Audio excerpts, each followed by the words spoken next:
Good morning and welcome to the Placer County Board of Supervisors special meeting for Monday, November 28th, 2022. It is just after 9 a.m. and we'll start this morning with a flag salute led by Supervisor Gore. I pledge allegiance to the flag of the United States of America and to the republic for which it stands, one nation, under God, indivisible, with liberty and justice for all.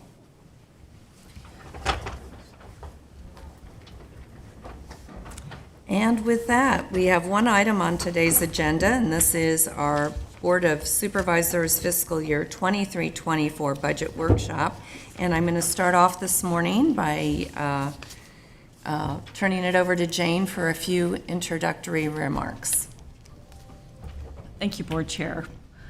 Good morning, supervisors, county team members, and our Placer community. I'm pleased to kick off our fiscal 23-24 Board Budget Workshop focused on anticipated issues for the coming fiscal year. As you may recall, in our fiscal 22-23 preview in April 2022, we outlined the service challenges of Placer's changing landscape, especially as five West Placer specific plans are coming online concurrently. As per board department conversations to date, our budget is a balancing act, a three-legged stool among operating costs to serve our growing county population as per ongoing discussions with our county operating and support departments, capital project priorities and reserves, and long-term liabilities, including PERS and other post-employment considerations. Also importantly, this balance needs to be struck in the context of our current anticipated economic climate, as well as our changing Placer landscape.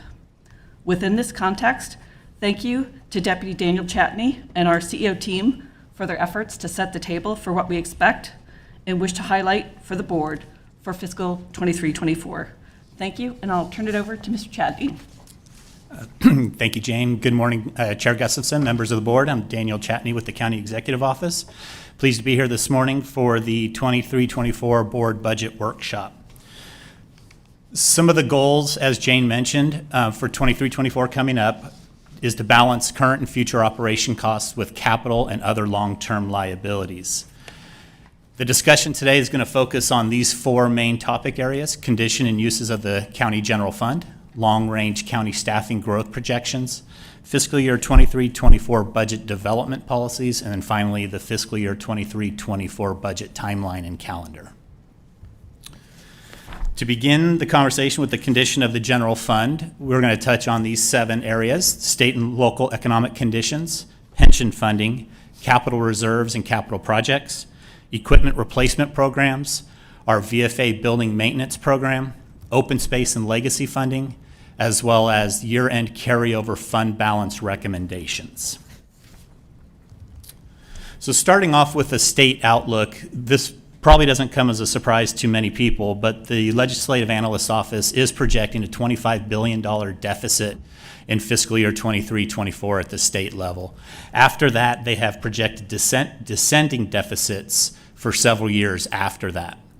This would primarily affect the county operations as far as our receipt of intergovernmental revenue, which measures at 31% of the overall county budget, or about $380.4 million a year. Almost $207 million of that is budgeted in Health and Human Services Department. In discussions with HHS, they've not received any update presented from the state at recent state meetings on any impacts to their operations or their budgets. They expect some more detailed information in January of 2023.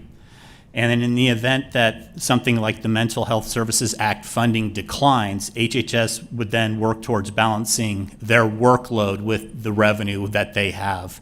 And in cases where they have a priority need, they may request general fund assistance to help support maintaining a certain level of service for programs that are cut.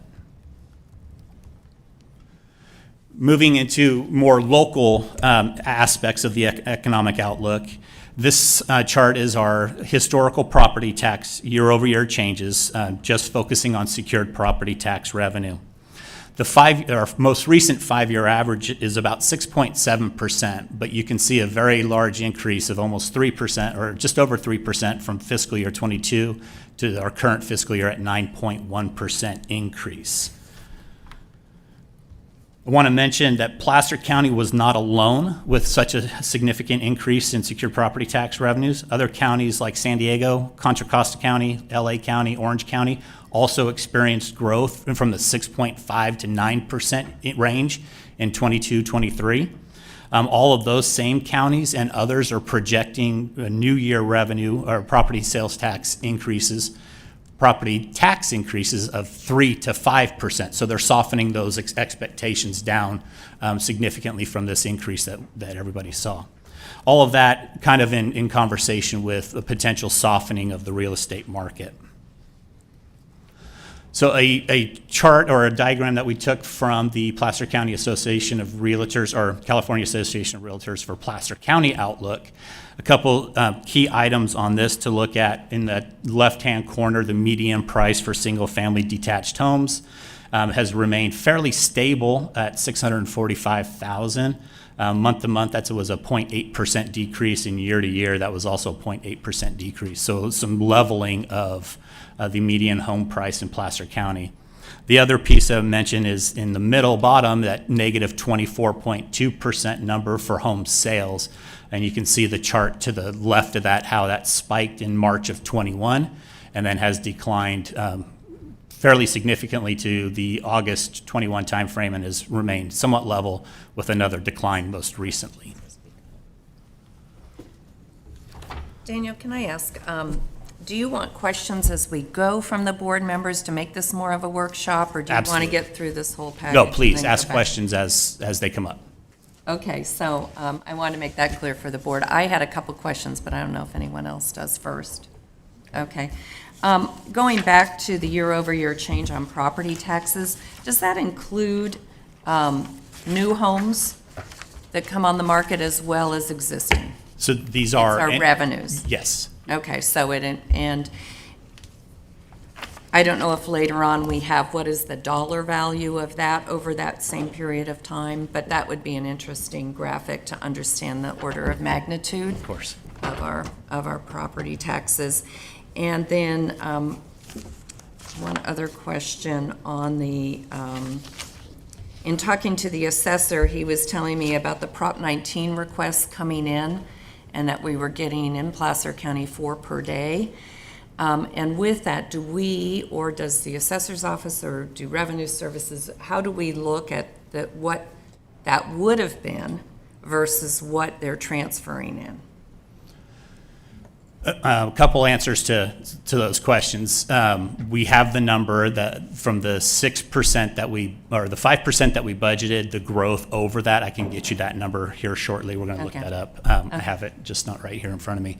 And as far as the Prop 19 transfers, I don't know that we've calculated the potential versus what we actually are receiving. But we had that same conversation with the assessor. And as we start to plan kind of our projected revenue target for next year, we have those conversations with Matt Maynard and the assessor's office on what's a comfortable projection amount for that. But we can get those numbers if. I think that's really important for the board at a policy level when we're talking to our legislators. I mean, this is a bill that, was supposed to benefit our seniors to be able to move their income, but it would definitely have an impact as people transfer in at those lower basis points for similar levels of services. And I think we should at least be tracking that to lobby on that if it does become a significant, if we're the receiving end of more of those than the losing end of more of those. Does that make sense? Yes. And then I'm just interested in our property tax overall, even though this is year-over-year changes showing these dramatic, the dramatic downfall from 2007 to 2011. But overall, kind of looking at the historical level of property tax revenue. So as we're looking at these 32,000 new homes and what we can anticipate, while we might budget lower, but with all those new homes, there's certainly Some additional revenue. some additional revenue coming in, so that was my only point. Sorry. Robert, you had a question? Yeah, so Daniel, on slide 6, you talked about the $25 billion state deficit, and you referred to state projections thereafter improving over some period of time, so I'd like a more full explanation of all of that, your perspective. But framing that in the context of, I'm pretty certain that California has the highest marginal income tax rate in the country and the most progressive tax structure, which economically predisposes itself to greater fluctuations in good versus bad economies. So that is an uncertainty driver. And if you could kind of more fully just give me your perspective on what you guys have studied. We'll do that. Going back to Supervisor Gustafson's question, so the increase from what we budgeted for the current fiscal year to the 9.1% that we did increase was just under a $7 million addition to the general fund revenue stream, so $6,977,575 or so. So that jump resulted in that much additional revenue in our operation budget for this year. And then Supervisor Wygant, to answer your question, the projections that the LAO had provided, again, started with a $25 billion deficit in 23-24, and then that improving to lesser deficits for the next 4 years, I think all the way down to finally balancing out in about 5 years from there.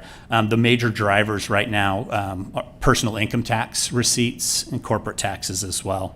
I mean, I have a lot of thoughts on why that is to be, but I think overall, because of that amount in consideration to the county's general fund, I don't think we'll see a tremendous impact there. I think the only recommendation we've heard from the LAO to the governor's office was to pull back enhancements to programs, not necessarily cancel or defund anything, if you will, but to stop maybe potentially stop the growth. But we haven't heard any discussions from the governor's office on if any of that's going to be implemented or not.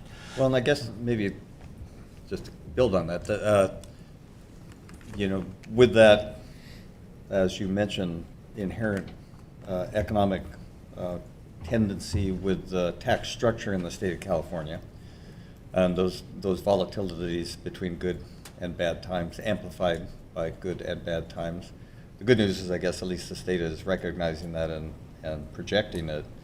But the bad news is, and what I'm really more concerned about is over the years that I've been here, every time there's been a significant and or sustained state downturn in the budgets, somehow it reaches down to local governments and particularly counties because we're subdivisions of the state government.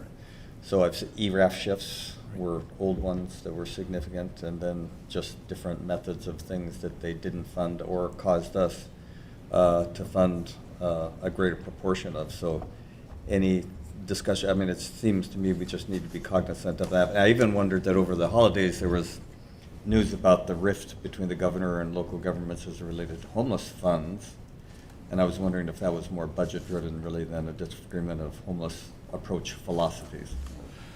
So going back to the funding portion from the state to the counties and obviously realigned programs where they offer us more opportunities to do more work and less revenue to support that. Those are all programs and within the departments that have those functions and services to deliver. I think it's just more management on what they need to deliver and how specific funding streams for them might affect their operations in the next future. As it sits right now for 23-24, we're not anticipating a significant drop in anything, and hopefully, the state will decide to not expand programs and continue to fund the ones that we're already operating. But I think as we get closer to budget development in January and February and department presentations in April, we'll probably have more of a handle on any potential known impacts from the state coming down to us. So, And Supervisor Holmes? Yes, thank you, Chair. Same slide, we're talking about decline in Mental Health Services Act funding. Do you anticipate, or do you think the level of staff that we have now will continue? Or do you see some kind of change in the amount of staffing that we have at HHS? Supervisor Holmes, the staffing model for Health and Human Services, it has increased significantly over the last couple budget cycles, and even off budget cycles as new programs come online, and especially through the COVID pandemic times, and ramping up some extra help staff and different programs there to respond to that. Currently they have a sizable amount of funded but vacant positions. The way their budget and funding model works is if the funding is available at the state and HHS delivers the services, they can bill for those services. So as programs, if they drew backwards, I would think that HHS has capacity within their staffing to absorb the work that they already have within there, and potentially leave some of those positions unfunded or vacant in order to reduce the cost if there's no funding associated with it. But that would be more program oriented on their part. MHSA was just kind of as an example of a potential area that may reduce.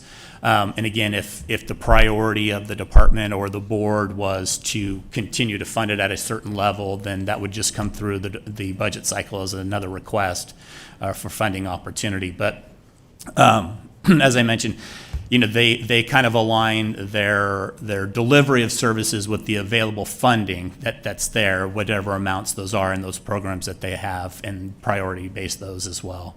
So if they needed to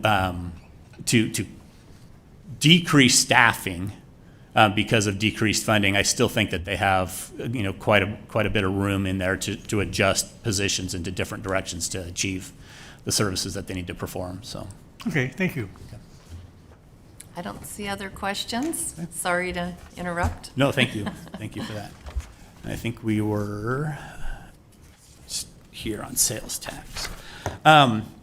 So sales tax revenue, over the last couple of years, going from 24.2 and then a small decrease down to 22.3, and then recovering back up to 27.7 in fiscal year 2021, 21-22 at 30.8 million, and then our projection for this year at 28.2. So some explanation into that chart.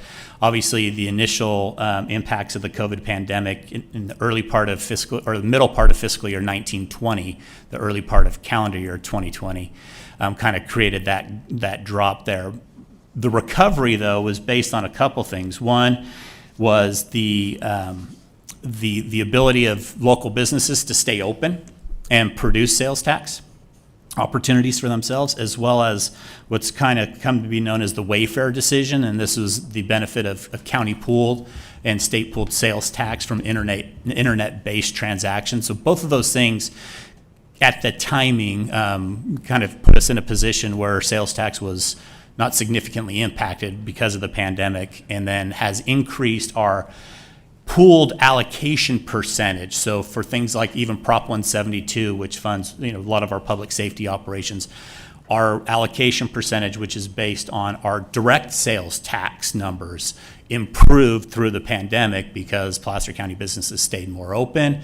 Some of the bigger sales tax driven geographic areas like Los Angeles and San Francisco and those kinds of areas, as they closed down, they depressed their own sales tax numbers, which helped us boost our allocation percent. So we don't expect a huge decrease in this, but we do want to see a little bit of leveling of those numbers off as those same geographic areas come back online with their sales tax production, and perhaps our allocation percentage for share or pooled income sales tax will decline slightly. So we are projecting this year at 28.2 million.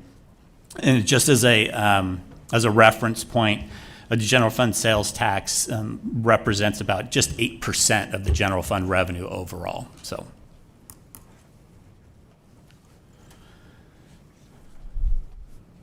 So for our fiscal year 23-24 revenue targets, kind of where we're at this point in time, measuring about 5% growth of property tax revenue. I think that takes into consideration where we are or where we've been, is a little conservative, perhaps over the 5-year average, and I'll explain why in just a second. But we would anticipate leaving our sales tax revenues flat to the current year. And then other revenues, except where appropriate, like development permits and things like those, would increase slightly in the general fund to help support Cedra operations and the additional staffing that they've requested to help support the development there. I just mentioned on this slide, and I didn't want to get into a whole economic report out, considering we just had Placer Valley 2022 and Dr. Thornburg from Beacon Economics who presented. But some of the key things that I took away from that presentation: retail sales have remained stable, and we've actually experienced some growth in taxable sales. Key industries in Placer County are thriving. In our case, spending was transferred but not canceled. Consumers just spent in different areas. So example, when restaurants were unavailable, they spent in the grocery stores. And then that is kind of, you can see that trend now flipping back, whereas restaurants are more open and people are going out to dinner more often. But we'll be monitoring the real estate market also, working closely with the assessor on any indicators that we have, transfer taxes and the like, on how those things are projecting how much property tax growth we might include in our budget. This chart we put in here, and I'll do a little bit of explanation before we go in too much into it. So our current fiscal year 2023 for general fund discretionary revenue, and again, the majority of this is property tax revenue, is about $293 million. If we budget for next fiscal year a 5% property tax growth, that will go up about $16 million or so over this last year. Incrementally, on top of that, a 1% growth to 6% would add another $2 million in revenue. Another 1% would add $4 million in revenue. So incrementally, I don't feel like there are significant numbers enough with the uncertainty in the market to go that high again, or to project that high. So we were coming in at 5%, and then depending on what we see in the beginning of the calendar year from the assessor's office as they start to prepare their new tax roll, we may adjust that up a little bit, but we would bring that forward and let the board know, either at the mid-year budget update or as we bring the budget forward on what we've done there. And I just want to mention on these numbers again that this is the total increase to the general fund discretionary revenue bucket, before any appropriations to departments that are based on a percentage of discretionary revenue adjustments.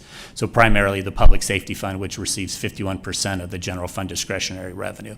So the net growth for general fund would be half of these amounts.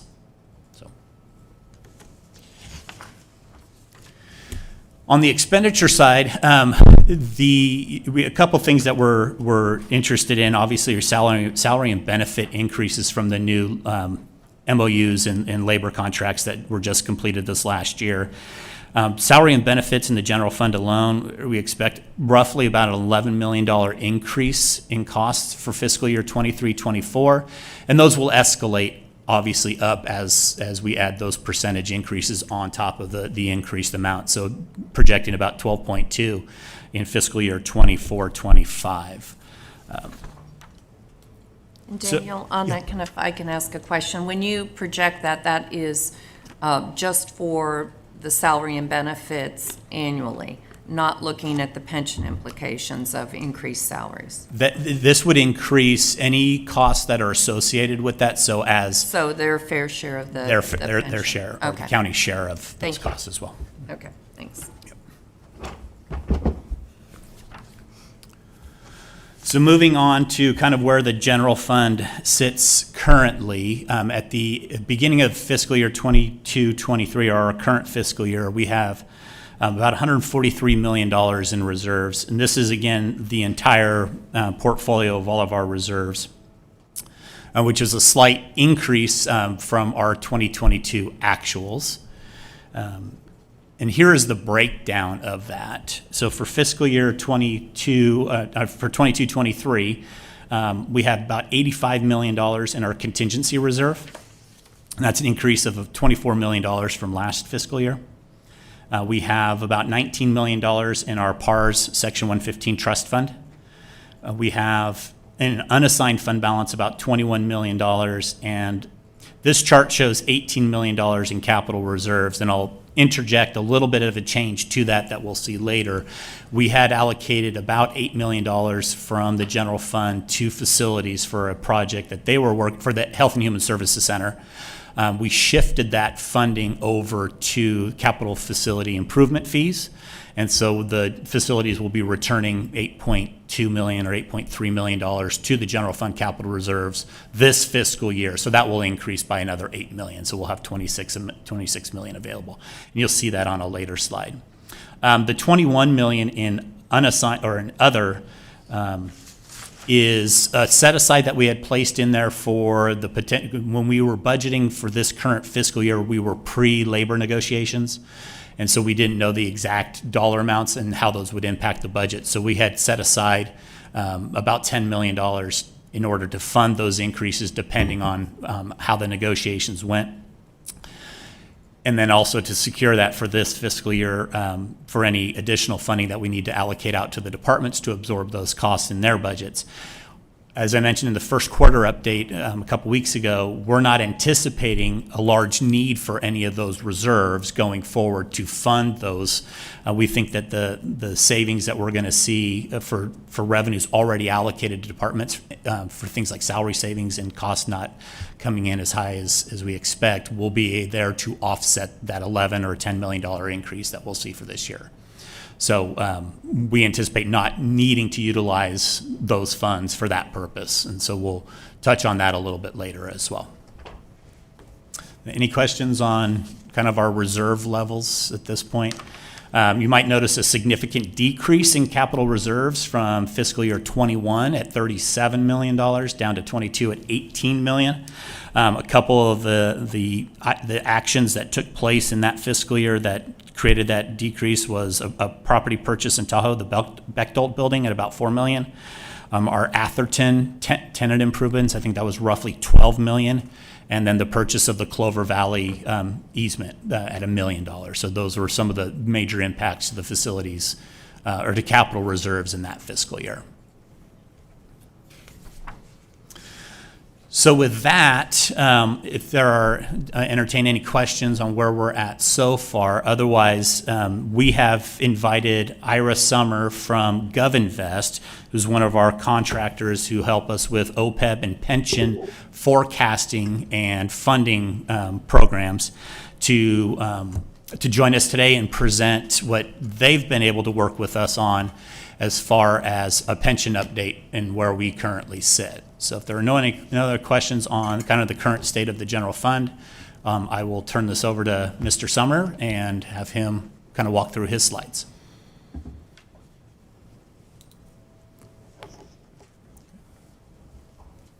Okay, hearing no questions, I'm just going to start. My name is Ira Summer. I am a senior consultant at GovInvest, and we do sort of financial projection software and consulting for government agencies across California and across the country. What I'm going to talk about today are issues related to your CalPERS pension update, what's happened in the last year, and some things you might do to address the cost moving forward. Just want to check to make sure you can all see the PowerPoint that I put on the screen. Yes, we can. Thank you. Great. Okay, and just like with the prior presentation, my preference is when you have questions that you ask them. What I don't want to have happen is I lose you on slide 4 and we get to slide 30 and you haven't followed anything that I've done. That's not a good use of my time or yours. So ask questions as you go, and I'll do my best to answer. What I'm going to try and do today, start with some basics. I work with pensions and CalPERS pensions pretty much every day. I know that people who have real lives don't do that. So I'm going to go through some of the basics in terms of how things are funded. I will talk about what's changed in the last couple of years with CalPERS, and then show you the impact of these changes on your costs. Then we'll talk about some potential strategies, some approaches you might be able to take to better control those costs moving forward. So in terms of the basics, I like starting with the most basic thing in terms of CalPERS funding, which is CalPERS funding is not magic. It's not arbitrary. The goal of funding CalPERS, the money going into CalPERS, is supposed to be equal to the money coming out of CalPERS. The money coming out of CalPERS comes out here, is a combination of benefits and expenses. And of this, almost all of it is benefits. CalPERS expenses are 10 basis points, 0.1% of your assets each year. So it is one of the most cost-effective pension administrators in the country. Money going into CalPERS comes basically from three sources: employee contributions, county contributions, and investment income. And of these three, by far the largest is investment income. Depending on how the markets are doing at any point in time, investment income could be anywhere from 60 to 90% of the money that goes out the door. That's both good news because over the long term, that saves you money. But bad news because when the markets fluctuate, when investment income goes down, what tends to move up are employer county contributions. So that's why, while the markets are as volatile as they have been the last few years, contribution volatility has been significant. We'll show that. Now, in order for CalPERS to do that, they're trying to keep your cost level over time. And in order to do that, what they do is they come up with some assumptions that project future benefit payments. The assumptions come in basically two categories: economic assumptions, so things related to money, which tend to relate to the investment return, inflation, salary growth, and demographic assumptions, what's happening with your people. So retirement assumptions, when people are expected to retire, how many of your people may become disabled and collect disability benefits, how long your retirees are expected to live, and which employees are going to just leave and not collect any benefits at all. So this is all part of the process. Now, when I talk about the CalPERS benefits, this isn't just one benefit structure. County has three benefit structures within CalPERS for the miscellaneous employees. Tier 1, which is the highest level of benefits for people hired on or before March 12th, 2011. It's described as 2.5 at 55, which means that the people who are under this classification get 2.5% of their benefit for each year they work if they retire at age 55. So, for example, if they worked for 20 years, got hired at 35 and left at 55, 20 times 2.5 is 50%. They would get 50% of their final pay, their highest pay. And as the next, and that would be highest 12-month pay, highest 1-year pay for the rest of their lives, beginning at that point in time. The tier 2 for people hired basically in 2011 and 2012 are 2% at 55, so a little bit lower. And then for people hired 2013 and later, they fall under what's called the PEPRA formula.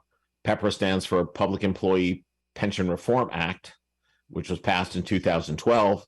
One of the biggest things that it did is it set benefit levels for all employees all across the state so that all miscellaneous employees would be getting the same benefits. So you wouldn't be competing against the county next to you or some city nearby to try and one-up each other in terms of the higher benefit levels.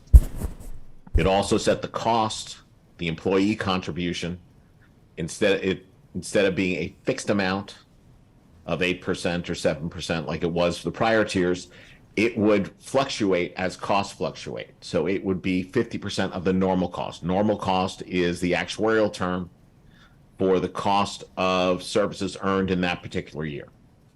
So the employees would be paying for that as they go, and as the assumptions change, and we'll be discussing that in just a moment, these costs can and do fluctuate.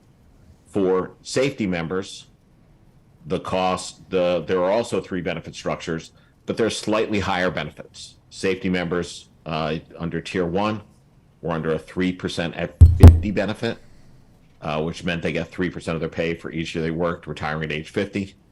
It got shifted in 2011 to a 3% at 55, and then under PEPRA to a 2.7 at 57. Part of the reason why safety members get higher benefits at earlier ages is because of the physical and emotional stress put upon people in these positions, so that they have a reason to be able to retire.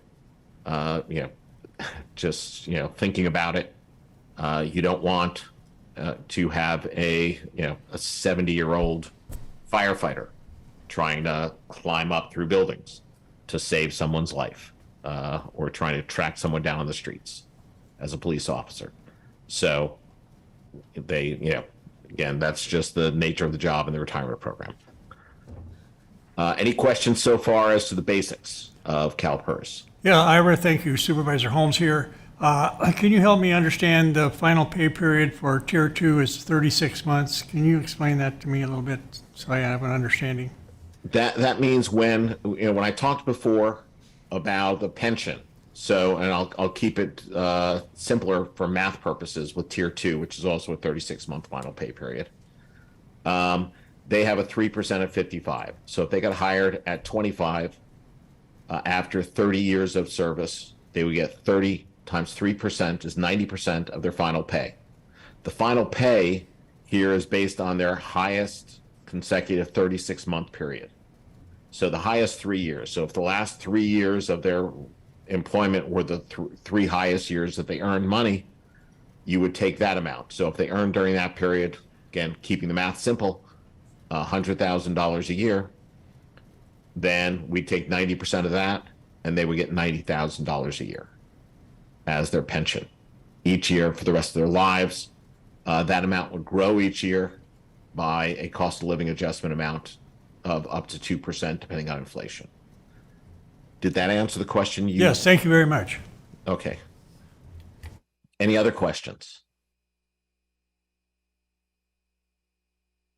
Okay. Then let's talk about what's changed at CalPERS in the last couple of years. As I mentioned before, the biggest impact, the thing that impacts costs the most, are investment returns. And the last couple of years have shown exactly how that can happen. The return in 2020-21, plan year 2021, was announced as 21.3% by CalPERS, which was one of the top 5 investment returns in CalPERS history. That was followed by an announced return of minus 6.1% in the year ending June 30, 2022, which was one of the bottom 5 investment returns in CalPERS investment history. You can see that on the next screen here, where we show the green bars are investment returns, which go up and down. The red line is their assumed rate of return over time. So over time, they expect a certain rate of return, but each year, the markets tend to be volatile, and they've gotten more volatile. You notice back here in the 80s and 90s, there were things were moving around, but they were still relatively consistent and solid years. Since the dot-com crash in 2000, the markets have been very volatile, and the last couple of years have been some of the most volatile investment years in the market's history. So I also want to mention that while they announced the 21.3 for the year ending June 30, 2021, they announced that in July, so they can get the information out. They have about 10% of their money put into private equity. And the private equity markets tend to take longer to be valued. So when they got the value of that properly calculated 3 months later, they found they had extra money, about $6 billion of extra return.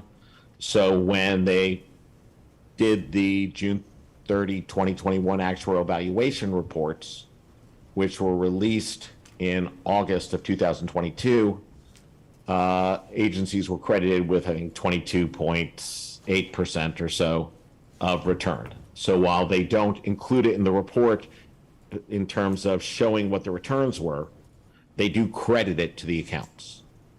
So that was good news for 2021. For 2022, while they announced the minus 6.1, they recently released information saying that the actual return with private equity was going to be minus 7.5. So extra return for 21, extra loss for 2022. And as I mentioned before, less money for investment return means more money that needs to come from contributions. So expect your funded percentage to jump up during the good year and down during the bad year.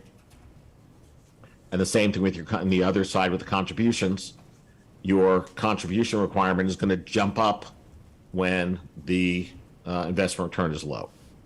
So if we look at the impact of these changes, what we see in terms of your funded percentage, the green line is where we expected things to be with the June 30, 2020 actuarial valuation. The red line is where the better funded percentage, it jumped up 7% or so because of the great return in 2020, plan year 21 on it. But as you can see from the yellow line here, it went right back down with the bad return in 22. But the trend is still the same. The goal of the CalPERS funding methodology is to get you 100% funded in about 20 years. So in approximately 2042, you are projected to be 100% funded. In terms of the actual dollars of unfunded liability, they moved in the other direction. Unfunded liability jumped down about $150 million with the June 30, 2021 actuarial evaluation report, and jumped back up about $200 million with the June 30, what we expect to see in the June 30, 2022 actuarial evaluation report. And just to let you know how CalPERS does their reports, the June 30, 2021 actuarial evaluation report was released in August of 2022. It takes them about a year to get all the data from the 2,000 agencies that they work with around the state to decide how they're going to do this, run it, check them all, and get them out the door. The reports that you got June 3rd, August of 2022 apply to your 23-24 fiscal year. So the year that's not the year you're in now, but the one that's going to be coming.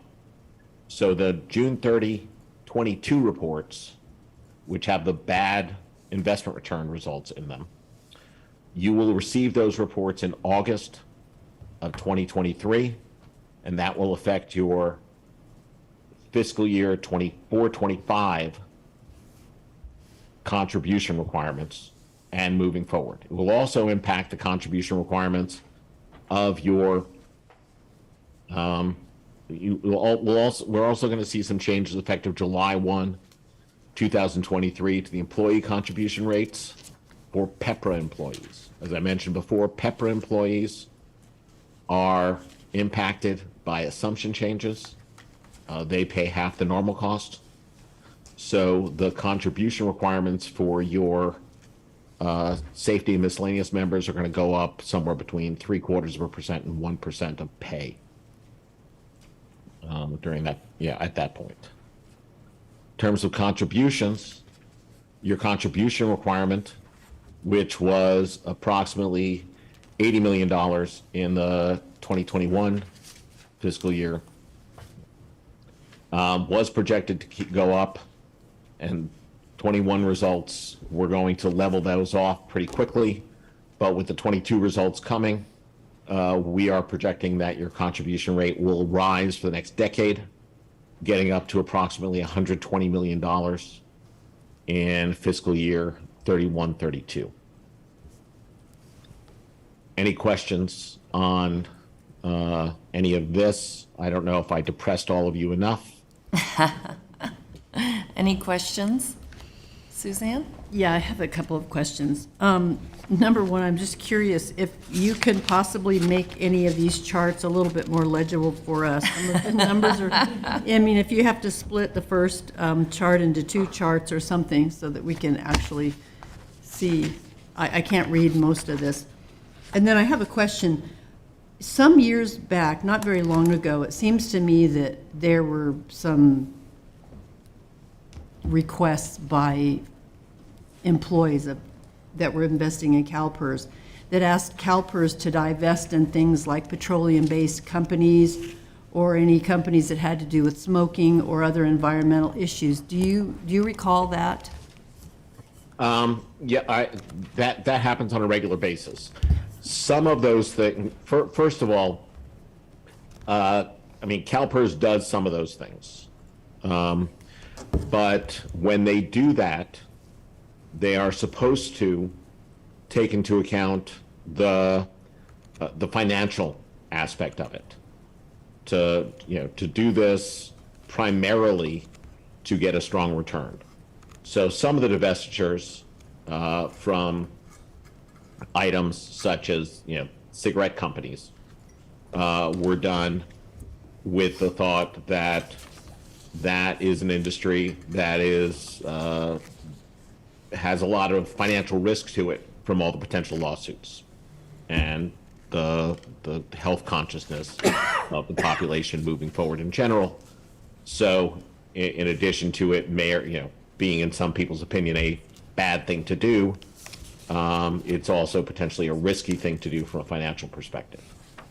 Okay, because it's curious to me that since, I mean, CalPERS basically is just an investment management, if you will, and we're your clients, and you're supposed to be investing in companies that are going to provide the greatest rate of return.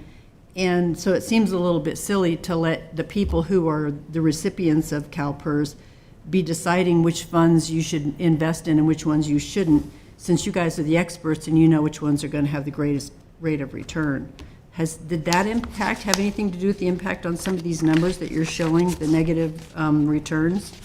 The CalPERS is generally, and first of all, I want to be very clear. When you said you guys, you're not talking about me. No. I don't actually control No, I say CalPERS. I shouldn't say you guys, but CalPERS, yes. Yes. Managers. But the CalPERS, because CalPERS has so much money, their money is allocated in different asset groups. The movement of the markets as a whole tends to have a much bigger impact on what CalPERS returns are than individual stock selections. So while the selection of not including certain industries has a slight impact on this, most of the volatility in this is due to the market fluctuations and movements as a whole. And that's both on the stock side as well in recent years as the bond side. Because with the Fed raising interest rates and beginning last year to raise interest rates and continuing to do so at a rapid rate the last few months, the fixed income, what's considered supposed to be the safe part of CalPERS investments, have been dropping in value rapidly. As interest rates rise, the value of long bonds tends to fall. So the approximately 1/3 of CalPERS investments that are in fixed income have been falling because of this. What's helped in past years were some of their investments in private equity And they did very, very well with that, especially in the years ending 2020 and 2021. But 2022 was tough for that market also. So they it's not as easy as you think to invest $500 billion, which is approximately what they have. I'm sure it's not. So, I don't. There is some minor impact of these decisions, and these requests aren't just being made by the employees. They're also being made by the government officials.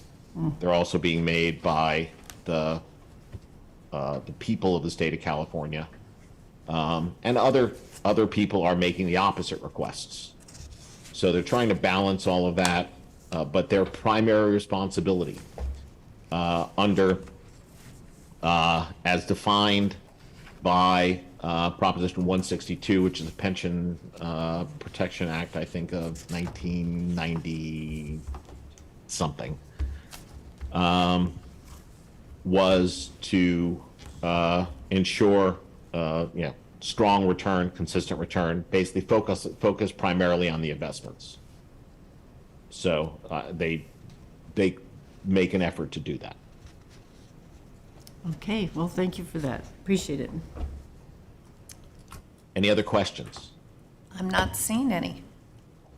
Okay, then, this is all talking about the things that are happening, that are outside of your control. I want to spend a few minutes talking about the kinds of things that Placer County can potentially do. So we're going to talk about some approaches to address the projected contribution increase and start discussing some alternative funding scenarios. These are not the only options, but these are some options that can help you, hopefully get you talking about this and figuring out which direction you would like to move. In general concept, this comes down to extra money. It comes down to making pension funding a long-term, which is a long-term liability, a priority when money becomes available. And doing that, you have some options to allocate that funding, either to make contributions, to make additional contributions to CalPERS, which I have as the second bullet, but I probably should have had as the first. The amount that they ask you to contribute is your minimum required contribution. You can make additional contributions to CalPERS. You can put additional money away in a Section 115 trust.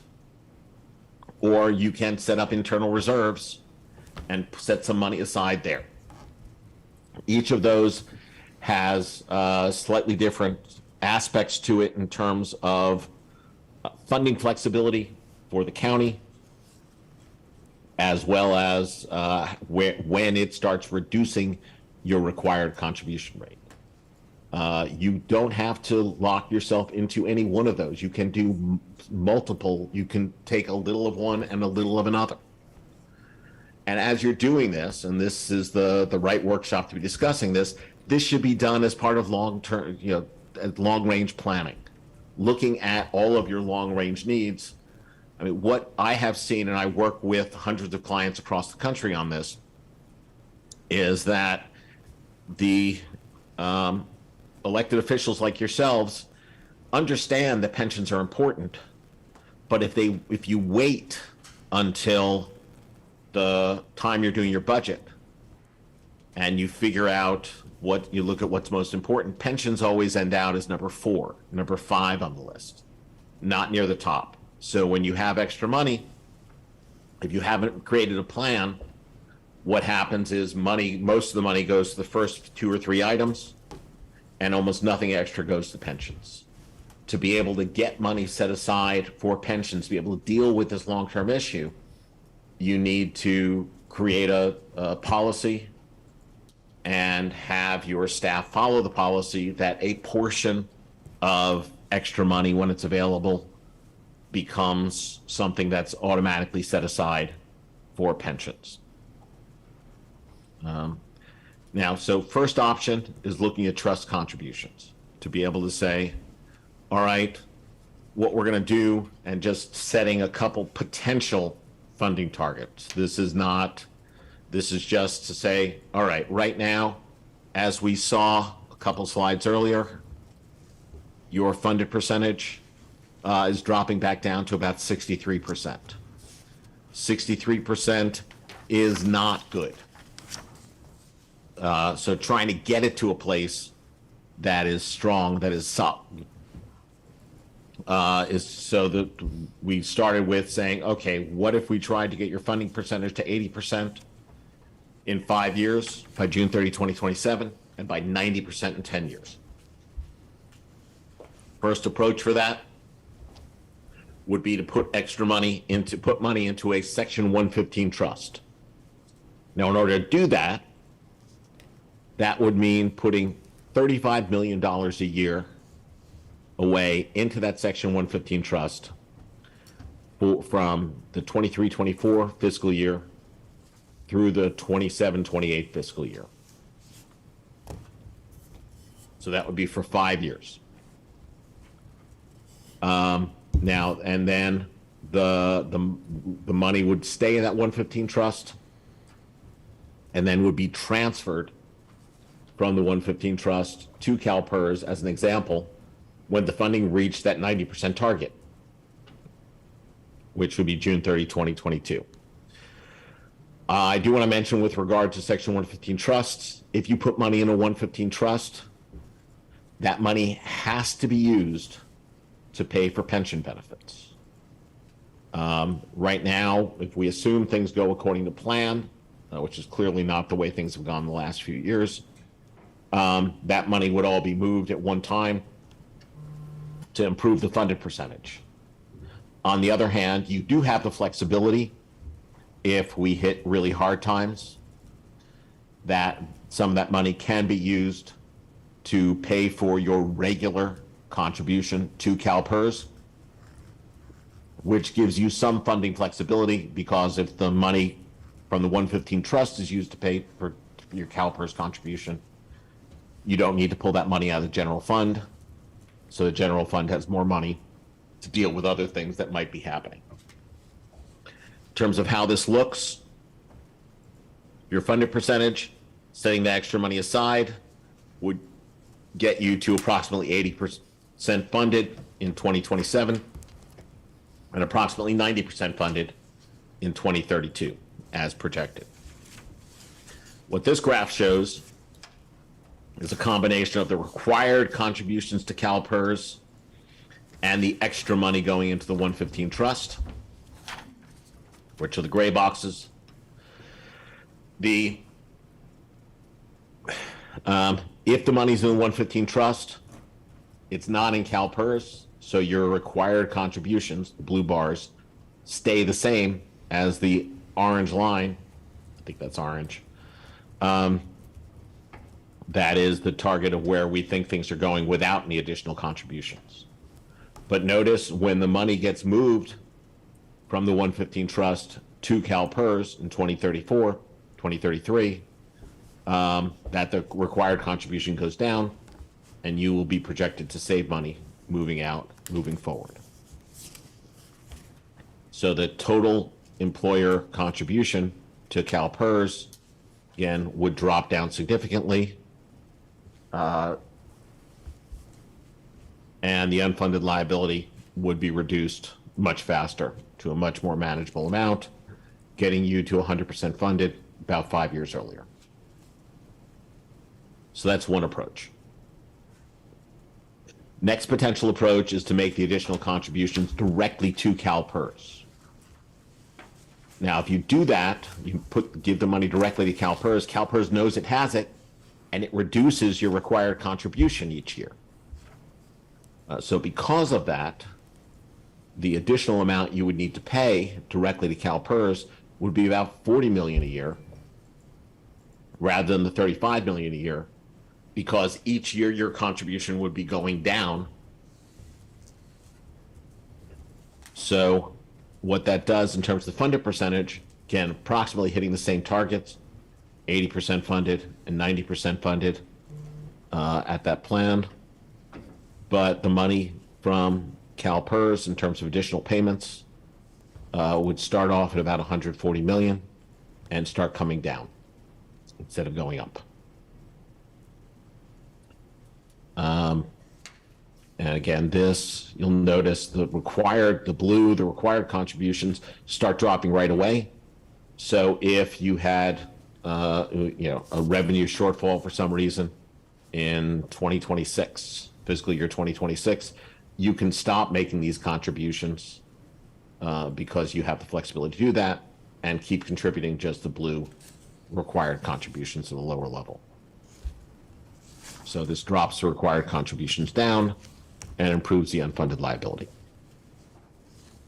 Third option, rather than picking a short-term amount to pay as additional amount, the question I was asked by your team was if we try to level out these contributions instead of seeing them jump up over the next decade, what dollar amount, given, if we assume things go according to plan moving forward, would be required to do that?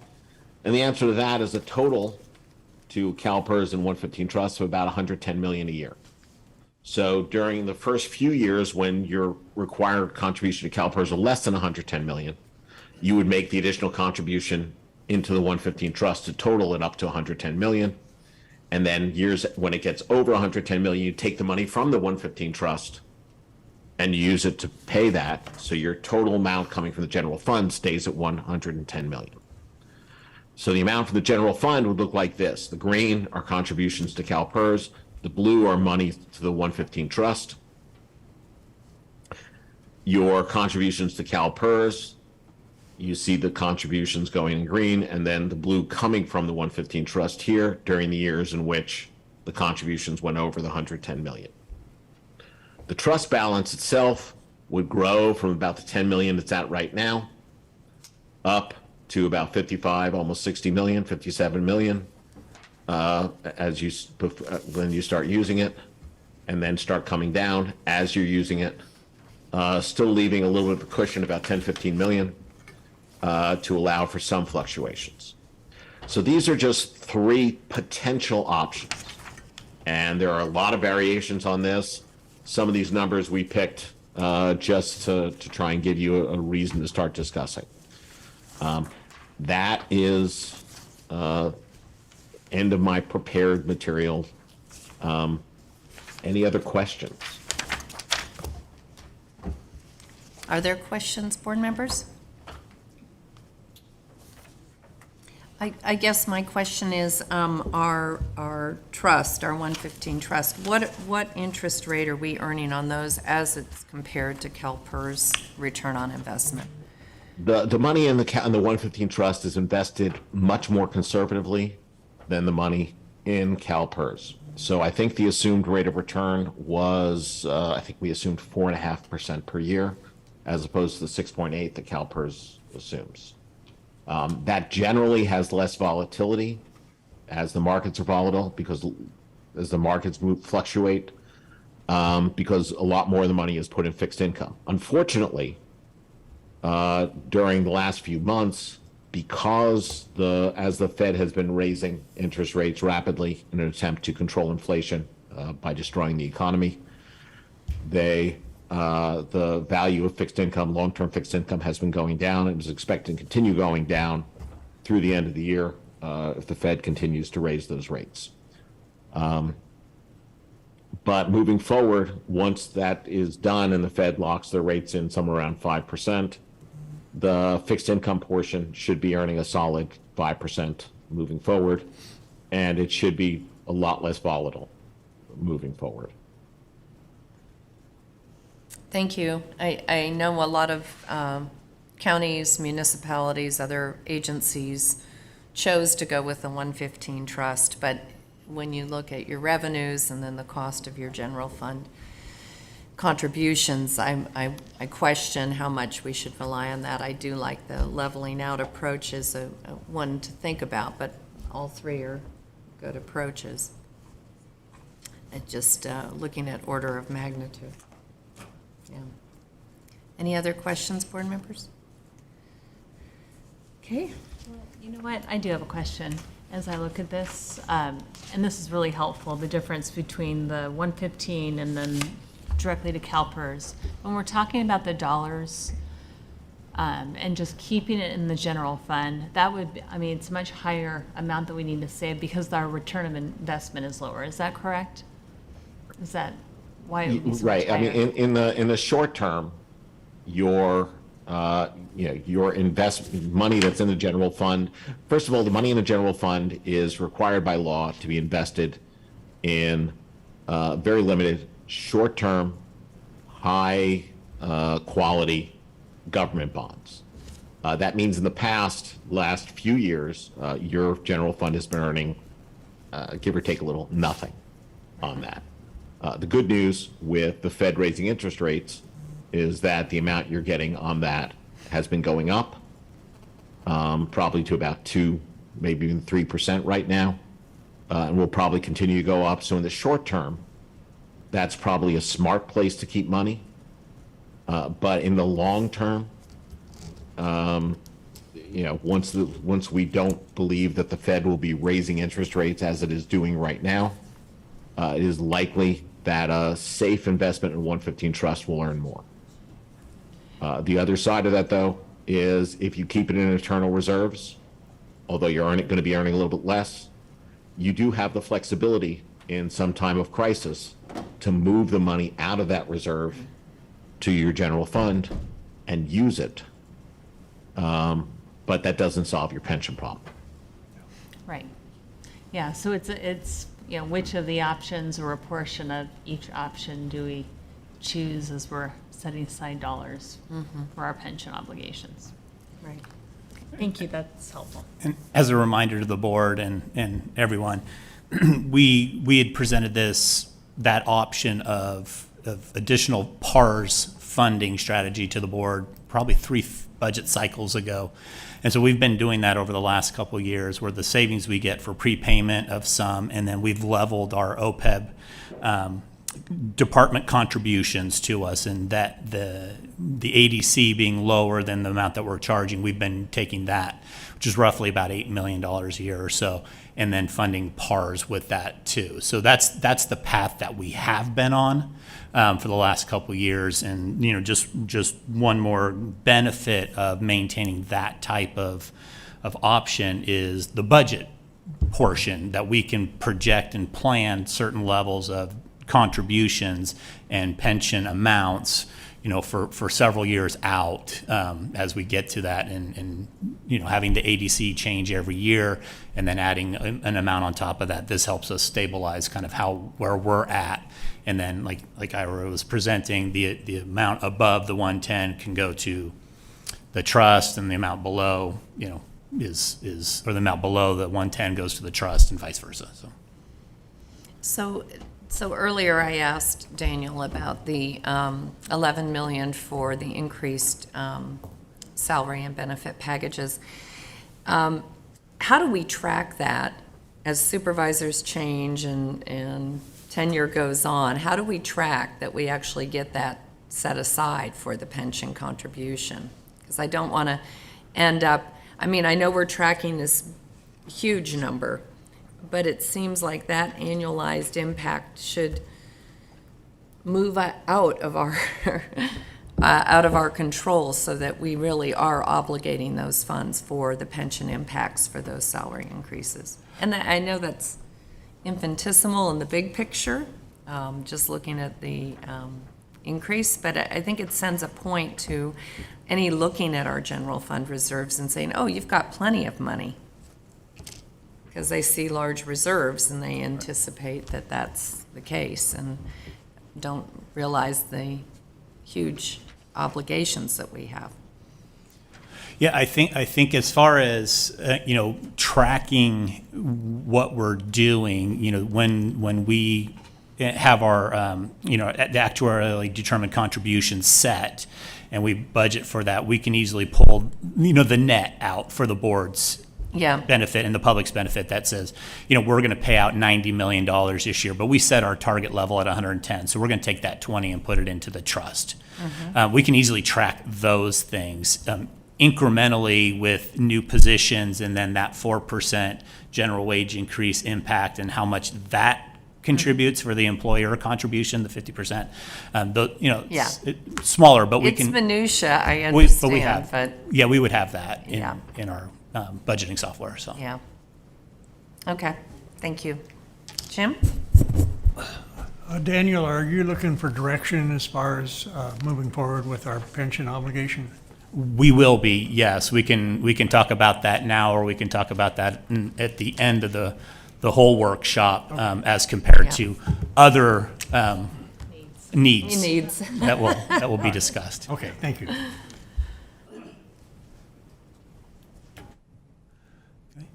Any other questions for me? If not, then thank you for having me. And I'll be happy to, follow up later with any questions you may have.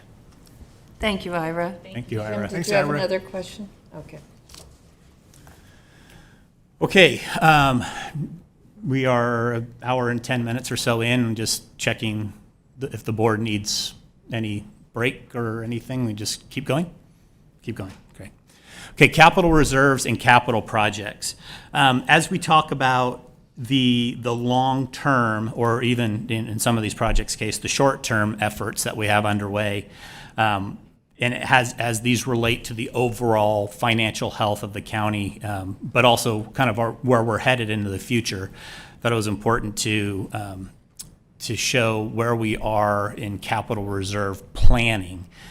So we've taken a 4-year look at where we're starting and kind of where we think we're going to end. And then we'll talk about this a little bit more. So the beginning capital reserve fund balance at $26.7 million. So if you remember back from a little bit ago when I was explaining that the reserve has $18 million in it right now, but we're expecting an $8 million return to the capital reserve from facilities, and that was a swap of funding for the Health and Human Services Center. So we're beginning at $26.7 million. Currently, in the budget process, we contribute $4 million a year from the general fund to the capital reserves. So if we're looking at 4 years, $4 million a year times 4 years is $16 million. So kind of creating in a 4-year window of $42.7 million available to fund a portion of certain capital projects.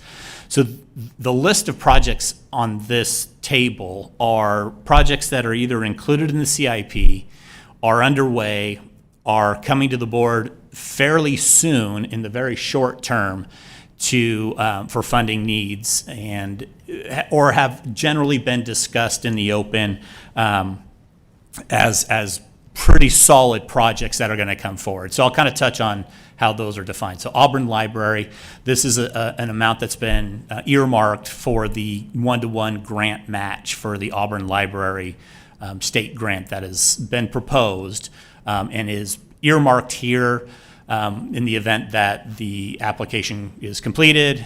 It comes back to the board for approval, the funding is made whole by the state, and then we would have that commitment set aside there. Madam Chair, that funding set aside, thank you for that. Is that contingent, I know we're in the process of applying for the state grant, or are we being approved?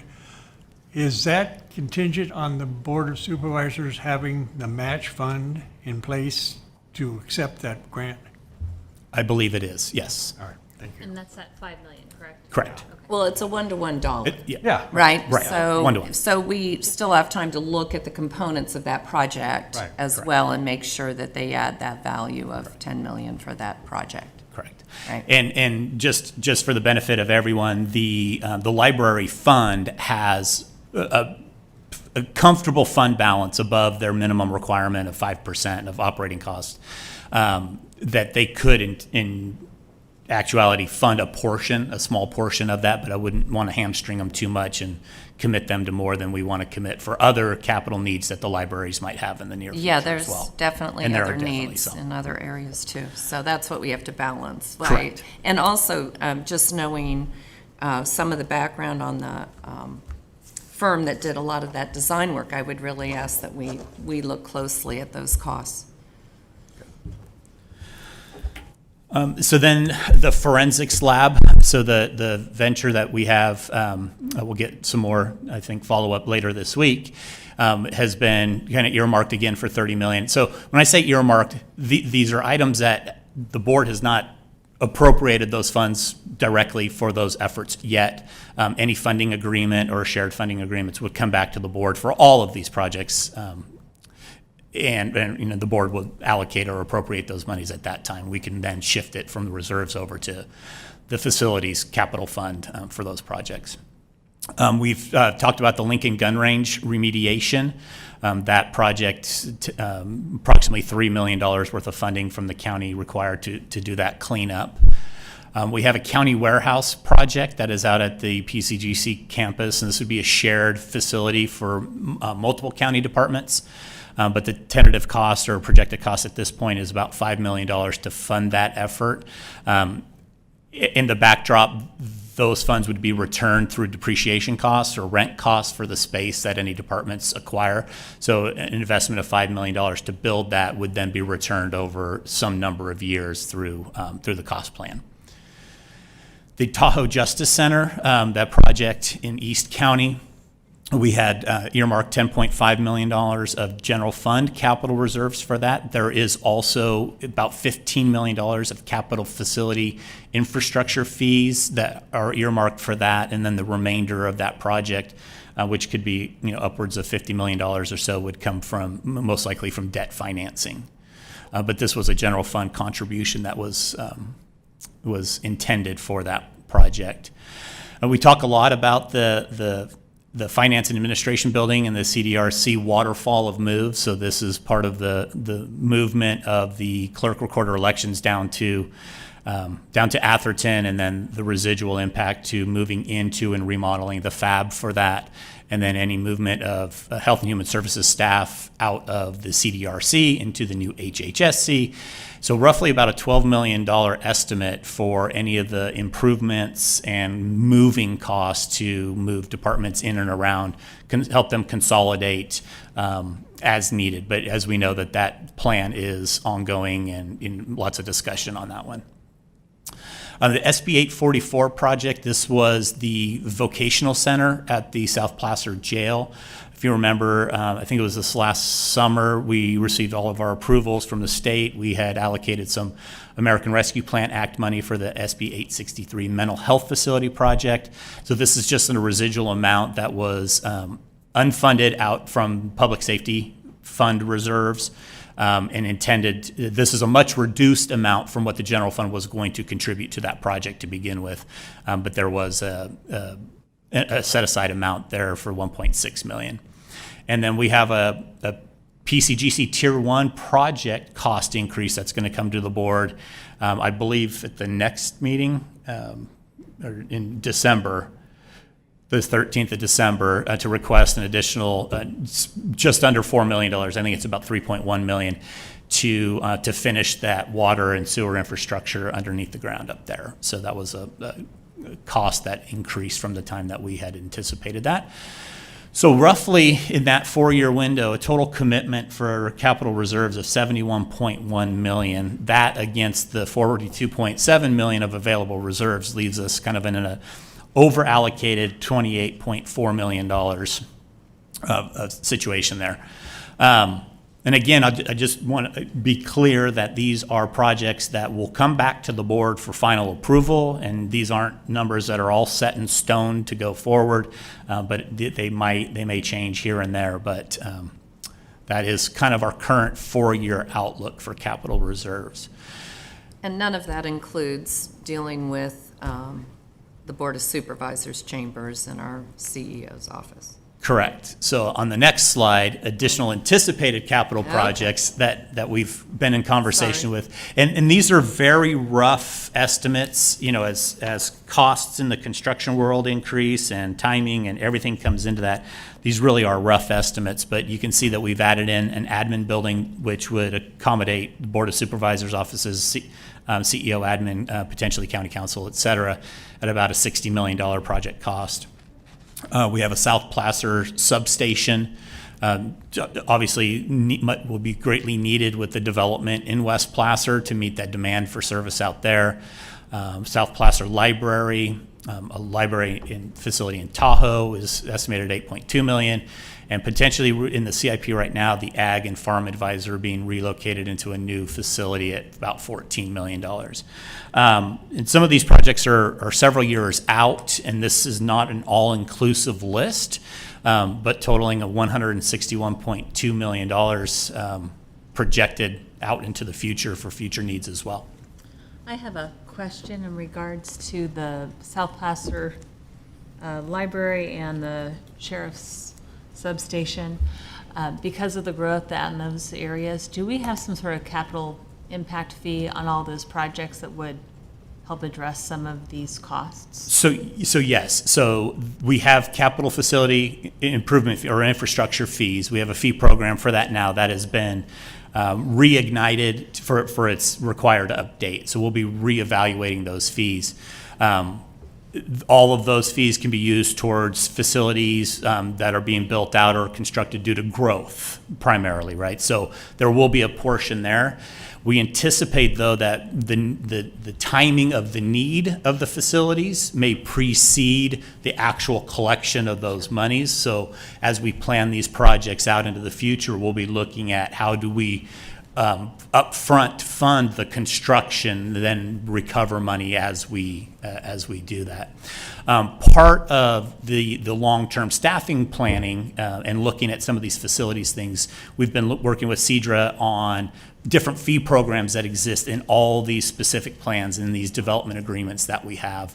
From what I can see in there and what we have, there's not a lot of facility-specific funding except for fire stations, where there are specific fees attached to funding for those programs. There are smaller amounts that might cover some equipment for sheriff and different things like that, but there would be a lot of this that would reside or end up on facility improvement or infrastructure fees or capital improvements or some debt financing, with the hope to collect some of those in the future as there are fee programs to collect specific amounts. So, Jane, you had a question or comment? Yes, thank you, Board Chair. As the board is aware, space planning has been a topic of considerable interest amongst all of our departments, many of whom I trust are viewing, and Facilities has been meeting with all of our department directors to refresh assumptions about their anticipated future growth, not only for future needs, but to service the considerable growth that we're seeing in West Placer. We are convening a department head workshop on December 8th, where we can review together all of those assumptions. So I imagine this snapshot in time may well be updated following that conversation. Thanks. So with that, we'll move on. One of the other initiatives that we embarked on this year with board direction and support is looking at our equipment replacement programs countywide. So Ben Mills from the County Executive Office has led that effort for us. So we've asked him to join us this morning and kind of walk through what we've done so far and what the potential financial impacts of those things are. So with that. Yeah, thank you, Daniel. Ben Mills, County Executive Office, Chairwoman Gustafson and supervisors. Appreciate your time. So this program is for departments that have equipment and machinery and do not currently receive the annual funding amount necessary to ensure replacement of said equipment when the useful life of those pieces of equipment are up. So departments with internal service funds, such as fleet services, they have a fund mechanism in place to charge other departments to make sure that when the fleet equipment is due for replacement, they have enough funding necessary to do that. So this program isn't for those types of departments. The departments that we did identify that are included within this replacement program are DPW road maintenance and DPW environmental engineering, sheriff, parks and open space, facilities building maintenance, and agriculture. The non-accrued replacement cost, which is that second column, is the funding contribution that would be necessary to fund the existing pieces of equipment to date based on their annual cost and to ensure that there's adequate funding in place when the pieces of equipment are up on their useful life and need replacement. So that total cost would be that $24.3 million amount. The expired equipment cost in that third column is the cost to replace existing pieces of equipment that are already beyond their useful life and need replacement. And as you can see, the sheriff and the agricultural departments don't have a cost associated with that. And the reason for that is all their pieces of equipment are currently within their recommended useful life amounts. And then that fourth column shows the total combined one-time costs of both of those, number 2 column and number 3 column, which is that $36.9 million price tag, which would then fund all the equipment, their annual accrued cost, and then replace the expired equipment to date. So this is just a cut sheet of the actual replacement program that we created. And I use facilities management mainly because I could fit it all on one slide. But as you can imagine, DPW road maintenance, for example, has about 200 pieces of equipment. So it's a pretty extensive plan when you roll it all together. Each piece of equipment has been indexed by their asset and serial number, and data such as their physical location, model year, useful life, and replacement costs have been recorded. And if your board chooses, at the end of this presentation, to provide any additional funding towards the equipment replacement program, staff would work with those departments and prioritize what pieces of equipment should be replaced, or if that accrued funding necessary should be applied to specific departments. And that is it for equipment replacement. I'll pause there if there's any questions on this. I don't have a question, I just really appreciate that we're taking a look at that.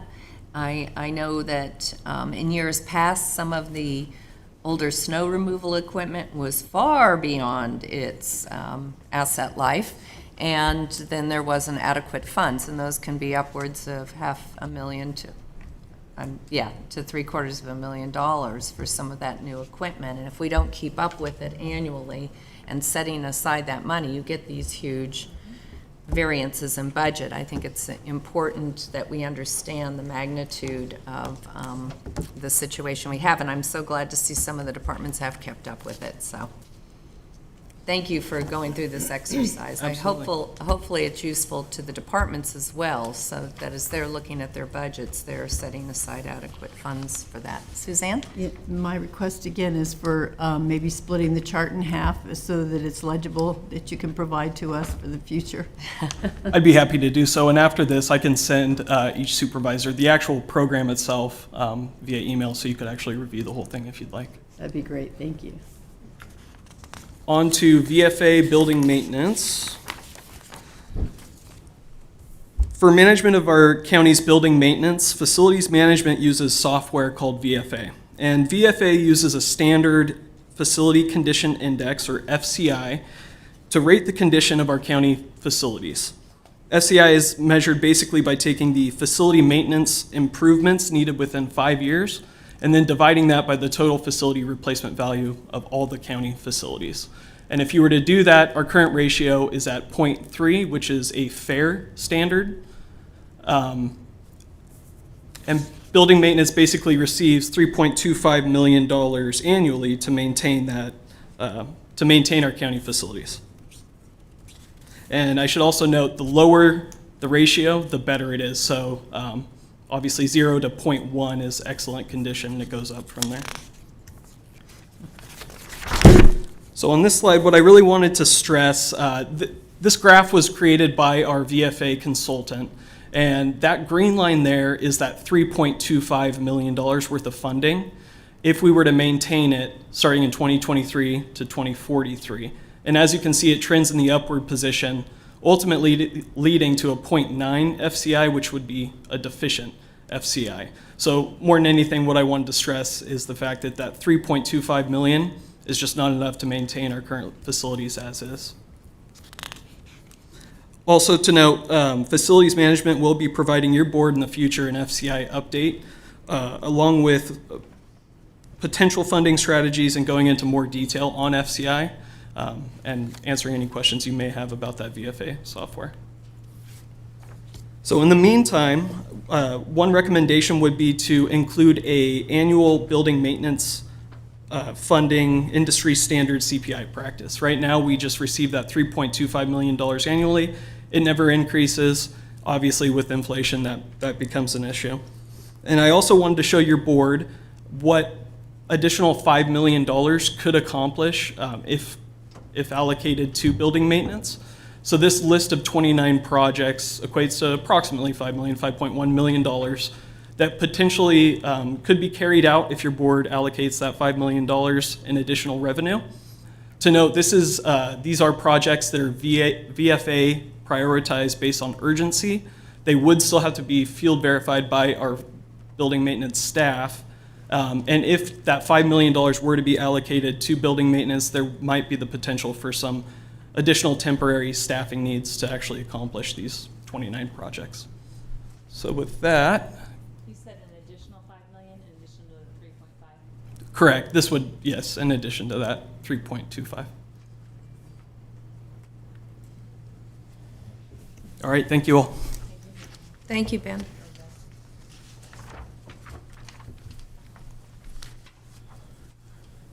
Okay, so moving forward, from the discussion topic that's a carryover from the fiscal year 23-24 budget adoption, was discussion again on the open space fund or legacy funding.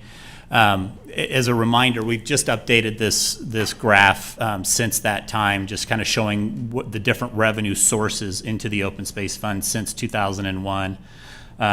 The biggest funding category are other donations. A lot of this is employee paycheck contributions. We also have state and federal contributions in there for certain programs at $659,000. The United Auburn Indian Community has contributed $1.1 million over this time, and the general fund has contributed about $13.7 million. Wait, Danielle, can you clarify what you just said at the beginning? Yeah. 13 million of people donating money from paychecks? So that is one component of other donations. So other donations could be somebody bequeathing a certain amount of money for open space. But there has been a payroll deduction program in place for this for quite some time, and that makes up a significant amount of that 18.5 million. So going back 20 years. There's also a property tax component that you can allocate for your property. Yeah. So the current fund balance in the open space fund is $727,000, and as a follow-up discussion from the budget presentation back in June, we'd be looking to see if there are more discussion opportunities for either an ongoing contribution from the general fund, a planned contribution, or entertaining projects as needed for specific projects come before the board. I would mention that this fund balance is at $727, including a $1 million contribution the general fund made to open space fund at budget adoption. So without that, we potentially could have run that fund balance all the way down to zero and not had a capacity to fund a program there. So if we'd entertain any discussion or direction from the board on how to treat this fund going forward for the 23-24 budget cycle. Tim? Thank you, Dallin. I would prefer continually adding to that fund because sometimes acquisitions come up, well, we need the money right away instead of having to go through the budget process. I think when we had the hearing last summer, I recommended 1.5 million contribution. I would like to see that moving forward. I would agree with that, and I think similar to the other funds that we've set up, we should also be setting aside what we think it is to continue to maintain them and invest in those open space funds so that there is adequate budget. As we acquire more properties that we're also anticipating, some of them don't need a lot of work, others in forest lands or others will need forest thinning and work, and so I just want to make sure that we're adequately budgeted there. Robert? And just if we're making comments now, I would support that also. And I think what also is important, though, is that during tough times, like 2008, we discontinued making contributions to that fund, prioritizing our essential services for, I think, 3 full years, maybe 4. And so if that's a part of our culture, I think that would serve us well.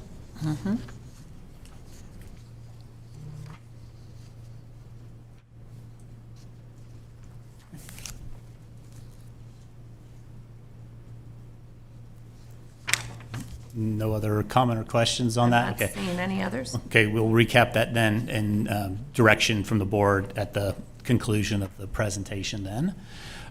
Okay, so moving forward, again, as Jane mentioned in her introduction, we're taking a pretty good look at long-range county staffing needs in order, and one, to respond to the growth that's anticipated in West Placer, and then all the downstream impacts that growth has for us.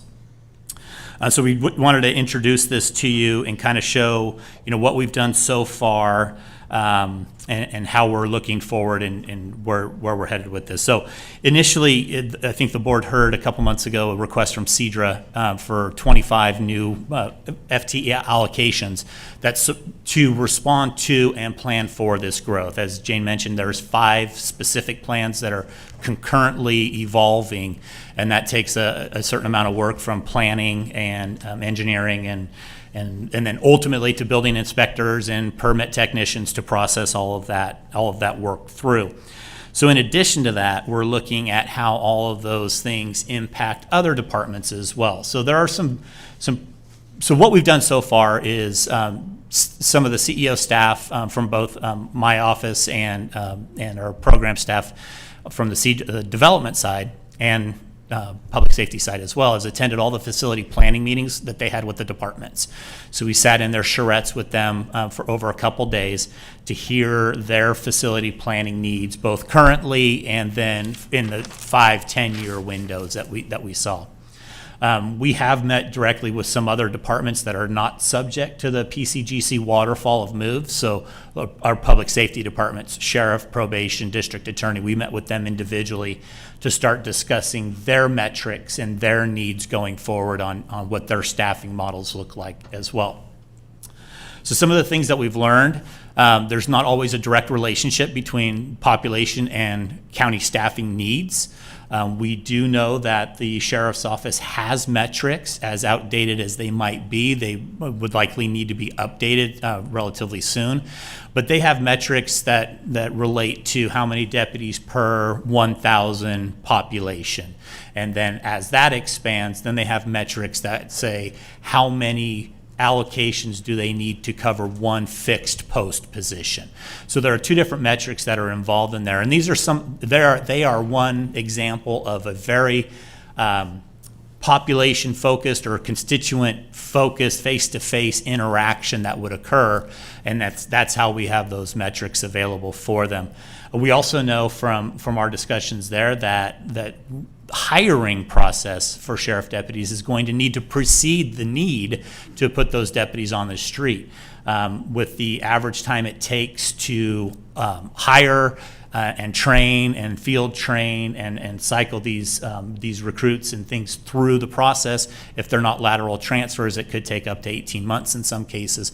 So being able to find trigger events like a permit issuance or a small lot subdivision map approval or something in between those 2 that makes sense to kind of evaluate when we should be allocating or when we would allocate additional positions to the sheriff's department to manage that growth.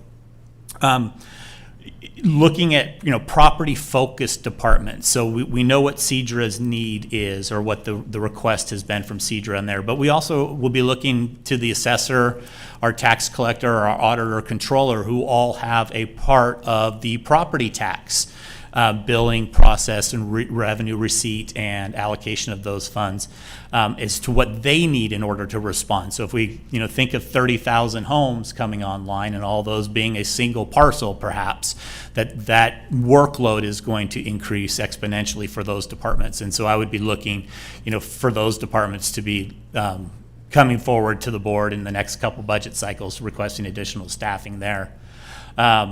And then as all of these increase, obviously the internal support areas like county council, human resources, and others, obviously that deal more closely with employees and on that one-to-one relationship there, that we'd be looking at their workload will also be increasing. And I think we've heard general estimates, maybe 10% or different things like that, but I think it's worth, exposing that concept here, and then knowing that we're working through those processes to get kind of our plan going forward on how these impacts will affect our future budgets above those $11 and $12 million staffing increases, which don't include all of these positions yet. We would be looking at these to kind of forecast out bigger increases starting in 24, 25, or even earlier if needed. Question? Comment or maybe a question, but, so, thanks for that. That really sounds terrific, the way you're approaching it and the fact that it's being done. In the early years here for me, one of the things we used to track was a lot of our costs adjusted for inflation per capita in the county. And interestingly, in the early years, it was a declining thing, showing, I think, better organizational efficiency. But we also had a policy in place to try to hire the best and the brightest, knowing that synergistically the organization would function better and we would create more value in doing that. So that's just a commentary, I guess. But are we, when Steve Pedretti was here and now David, I think both of them have conversations about their desire to want to update their fee schedules. And countywide, there are those revenue opportunities, some of which are directly connected to per capita cost to the county. And it might be, maybe you're ahead of me on this, but thinking about that and maybe getting that implemented to try to make sure we charge appropriately for the staff that is necessary for the particular functions. And I'm thinking in the planning department, of course, as an example, but. Supervisor, I completely agree with that. I think we've had conversations for the last couple years, I think, on an updated fee study for the development agency primarily, but there are other departments as well. Some of their fees are capped statutorily, and then others should be based on the amount of service that we're providing the people, and as well as the expectation on how fast we can deliver those services as well. But I think that is an important point to not lose sight of as we go forward, that fee schedule should be updated, over the nearer future to accommodate that. And I think the timing, much like with our capital facility fee program that we're updating now, the fire facility fee program that we're updating now, the timing is not urgent, but good for doing that, so. And then on some of the law enforcement, maybe not, but as we're seeing the demands for code enforcement issues, and I know Cedra has built those in, but where we can offset some of the drain on the sheriffs to respond to noise complaints by adequately enforcing with code enforcement officers, at least at the first step, and same with if we get into any parking management programs and other areas, where we can look at other ways to make sure they get the staffing they need, but we're also using their services for the serious situations and trying to offset some of that. I think there's a couple ways to look at this as we move forward, but I know that we've heard a lot, Suzanne, on code enforcement and people wanting us to enforce these requirements on various projects or wineries, breweries, those sorts of things, making sure the noise and STRs, all those things are adequately funding those services, but also hopefully alleviating the need for law enforcement to be quite so engaged in what I would say are more domestic, neighborly disputes. I shouldn't say domestic disputes, neighborly civil disputes. Yeah, I think, Chair Gustafson, I think the CEDRO is coming back in a couple weeks with their request on code compliance. I think, as we learned last April at the department workshop, that statistics and numbers and metrics are great things to have. And we'll talk a little bit about performance measures later, but I think those are good points to make now, that it'd be nice to baseline some of that activity level as best we can to see the improvement levels that things make, or the shifts from sheriffs responding to nuisance calls versus code compliance and different things like that. So it might be worthwhile of having that conversation Trying with to them look at too. that as well, and I know with all the development on the western end of the county and unincorporated, I mean, that, I assume, will come with these same sorts of issues that I tend to have a lot of from constituents. Anyway, Jane, you had a comment? Yeah, just a quick note. As Daniel noted, CEDRA does plan to come back to the board before year end on the code enforcement front.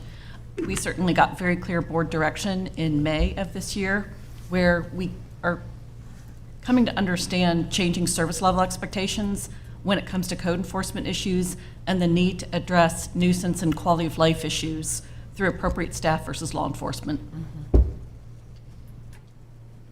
Thank you. So with that, some of the next steps, obviously, we're just going to continue to identify departments that have staffing needs that are more public-facing, direct contact with the community, and then any administrative staffing needs that support that growth. An option that we can consider as we move forward is hiring any consultants that have done this professionally in the past, and if we want to entertain or engage with them to help construct a staffing model and how that might look, dependent upon, obviously, best laid plans, everything moves forward on time, but things adjust along the way. But we certainly have outside assistance with that if necessary, but we would bring that option back to the board later if needed. Okay, so to summarize all of that, we have an opportunity, I think, this year where the benefit of the 9.1% property tax growth compared to what we budgeted, plus some unspent funds, mostly along the lines of salary savings, has resulted in a significant increase in our reserves, which now become, the recommended for one-time use, according to our budget and financial policy. So what I want to walk through is kind of where the fund balance sits, what options we have, or some different scenarios or options that we might consider as we look at what we ended fiscal year 22-23 with. So ultimately, as I referenced earlier, we have about $143 million in reserves. We have a budget and financial reserve policy that we maintain a reserve level of 10% of the general fund and public safety fund operational costs is our contingency reserve. And so that's roughly about $60 million or so. So if you recall back to the chart slide, I could skip way back to it, but we have about $80 million in that, or about $84 million in that bucket, or that contingency category as it sits right now. Million contingency. Yeah. So that's roughly about $25 million above that. So that's what this chart is showing. This table of $25 million is excess contingency. And I'll state that the minimum requirement is 10% or $60 million. That doesn't mean that's our ceiling either. So we can continue to fund the contingency reserves for that purpose, but then they become restricted for use in those types of situations alone. I did mention earlier we had that other fund reserve category, which was the set aside that we made for the impacts of the labor negotiations that were ongoing. And so there was $15 million in that bucket. Part of that is for reserves for encumbrances and things like that. So we think that there's roughly about $10 million that's available there. So really the point here is, at this point, I'm comfortable suggesting to the board that we have about $35 million or so that is just sitting in the general reserve that could be appropriated by the board to specific reserve categories or specific projects needed as we move forward. So kind of where we started from the conversation today, I tried to bring you through some scenarios and some situations that we have in the county as far as capital reserves, pension needs, equipment and facility maintenance projects or efforts as well, kind of culminating in what we have is maybe some opportunities here. So we've kind of created these 4 options that address some of these situations, and I'll kind of walk through each one individually. Option 1, we can leave the $35 million in the general reserve / contingency reserve. It's one combined reserve now, and do nothing. That's probably the most, for lack of a better word, flexible place to have the reserve sit. Any use of these reserves would require the board to cancel those reserves in whichever restricted account they're in, and then allocate them or appropriate them to a specific budget unit or a project. So that is one option. We could just leave it all there and entertain requests of the general fund support as they come up. And that list could be for capital projects, it could be for one-time purchases, it could be for anything on this list or anything not on this list as well. Option 2, we could assign it all to the capital reserves. And from the capital reserve discussion we had earlier, we have a anticipated shortfall of roughly $28 million there with just those projects that we have on our list currently, not anticipating the other projects that we may need to fund going forward.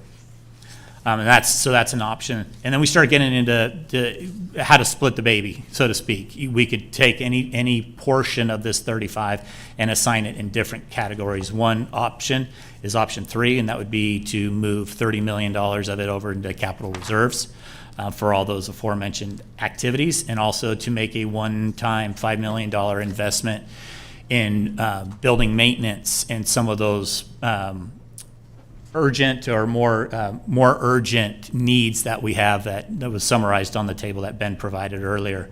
I mean, that would be a one-time boost to their operations budget to go out and do some of those urgent needs. And then we'll make another recommendation later on ongoing support for those contributions. Option 4 includes capital reserves, again, the building maintenance contribution, and then we added in election software. So in talking and revisiting budget for the last 3 or 4 years, the clerk recorder and registrar has come forward with a supplemental request ask every year for $500,000 of funding to be set aside somewhere for the eventual replacement of a countywide election system, software system. In having conversations with him, it's generally about a 7-year life cycle. So we're like in year 3 of that life cycle, and those set-asides have not occurred through the supplemental process to date.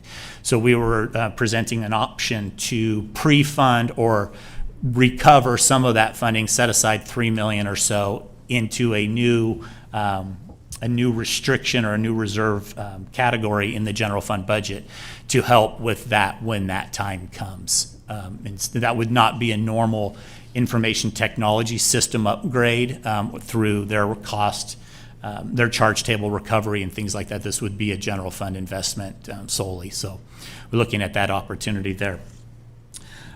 So that is, in summary, kind of where we ended with the options.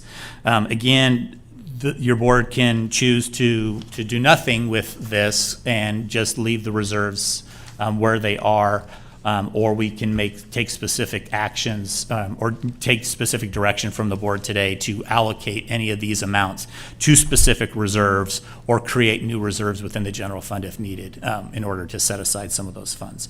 So with that, I would ask for the board to ask me any questions or have any discussion you'd like on any of these options or anything that might be missing from here for consideration.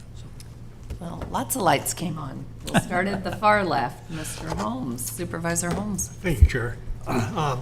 Personally, I'd go for option 4, kind of gives us a little flexibility to help with the election software and building maintenance, and then having the other assigned to reserves, which makes me feel a bit more comfortable having those reserves, which is more flexible. And so option 4 would be my preference. Okay, thank you. Supervisor Gore?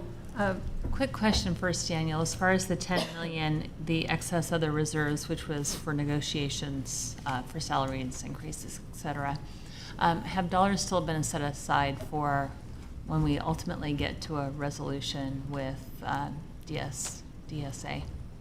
Are dollars set aside in that fund?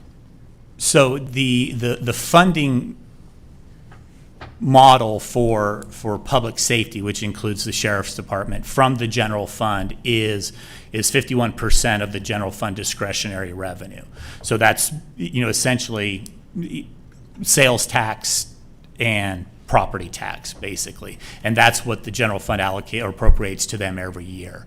So within that, we would expect that they would absorb any salary and benefit cost increases from negotiation things within that amount. Over the last couple of years, with the increase in public safety sales tax, Prop 172, if you remember, they've been able to build a reserve as well and then help fund the 2 SB projects out of their reserves instead of the general fund contributing in addition to the ARPA funds that we allocated. But I think the expectation at this point would be that because they're in a separate fund and they receive a flat fund transfer every year of 51%, that those costs would be absorbed there. That is helpful, thank you. I do think we need to address some of the maintenance items. I think that is important. I would be supportive of that. I do think that we're going to have some issues with changing with election software, and probably worth setting aside some of those dollars to do that in the future. And then the capital reserves, if we set those 27 million into the capital reserves, and we obviously have more than enough projects, but if we need to, we could always take money from there and bring it back into the general fund if we had a project that came up that was unexplained or what have you, correct? Yeah, yes, I think within the reserve requirements, because the uses of those are at board discretion, Right. that we would bring options back to the board or needs back to the board. And if there was, obviously we have the contingency reserve for that purpose. There would still be a little residual general reserve on top of that contingency reserve. So there's always a level there.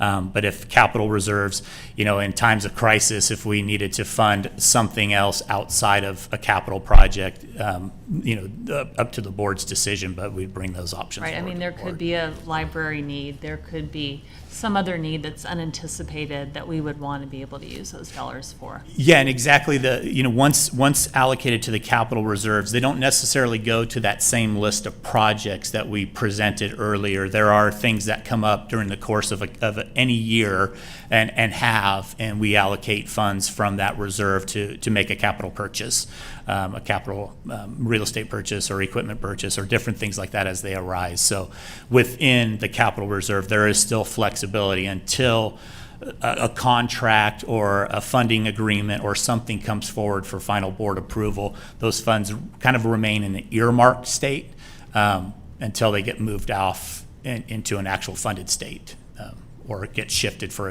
a different pressing need. As we saw kind of on that chart, the PCGC infrastructure project is a priority to finish. So we are, shifting into that to fund that project. So. Thank you.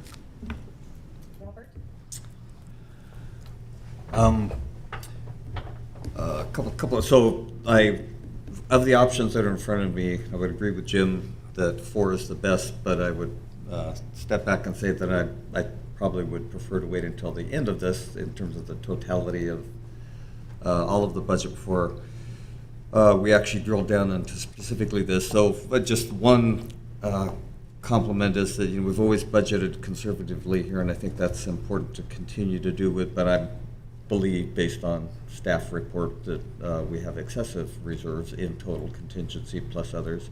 I love the idea of moving towards having these reserves built in for our facilities and equipment that hasn't uniformly been applied throughout the county. And so again, I'll say this later, but we're doing a much better job of budgeting in an exacting way. So I want to give you some huge compliments for that, Daniel, your staff. Thank you. But with that, one thing that's easier for me to say than my colleagues is that in that I'm retiring, I think of the totality of this, with the biggest component going to capital reserves. In the time that I've been here, we started and went a huge distance to build facilities such that had not been even considered for 30 years before that. So we have a lot of nice new facilities, but it's important to have those facilities. I love the fact that we're building the HHS building to, again, attract the best and the brightest. So I think the admin building that is now being discussed as it relates to the board office is extremely important. We've deferred improvements to our offices over the 30 years that I've been here, and I wish I would have kept track of the cost, the efficiencies that have been lost for people driving 15 minutes on a good day from DeWitt down to me or vice versa. And we just kind of need to have this corporate headquarters where there's that synergism and efficiency that occurs with that dynamic in the county. And as you go forward with new budgets, I'd look at trying to complete that work plan actually as quickly as possible, even including debt, knowing that that's less conservative, but we're so conservative on that point anyway that I like the prioritization of option 4 with all those comments. Yes, so Daniel, I'm wondering, forgive me for not being real smart on budget just yet, but one of the options is to leave all of it in general reserves. So is it difficult to take money out of general reserves for any of these purposes that? Supervisor Jones, the process is really the same for each. Once they go into reserves, it requires board action to cancel those reserves and appropriate them to a project. So it's the same process either way. General reserves is what it's named. It is our general reserve, which includes the contingency reserve. So within that bucket, we would show 85 million. Our contingency reserve requirement is 60 million. So we have that excess there. I think reassigning some of that to some of these specific things that we know we're going to need those funds for later would be, my recommendation. So would there be any reason to split the assigned to capital reserves instead of all 27 going into that pot, splitting it to something like a 17 million into the capital reserves and 10 million staying in the general reserves?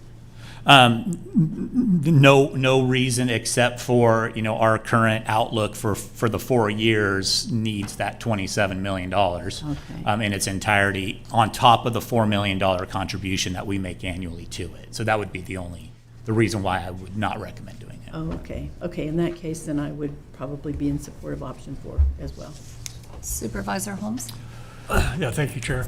As far as option 4, by putting $3 million in for election software and $5 million in for building maintenance contribution, that gives some certainty to those departments that money's set aside so they can start moving forward with planning what they wanted to do with that money. Right. Correct.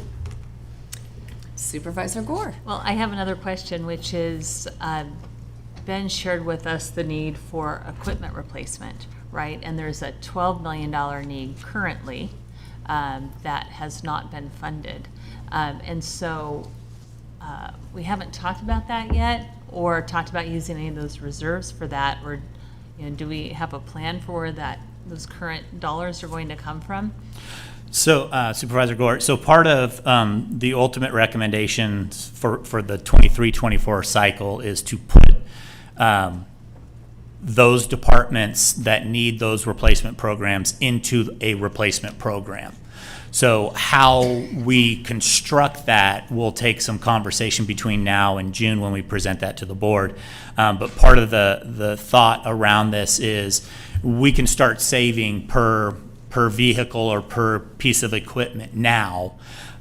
We could also require the departments to put in a little extra. So instead of dividing that equally over the life expectancy, we could divide that by the years left in its expected useful life. So we have some options there that I think we still need to work through on how to get to that point.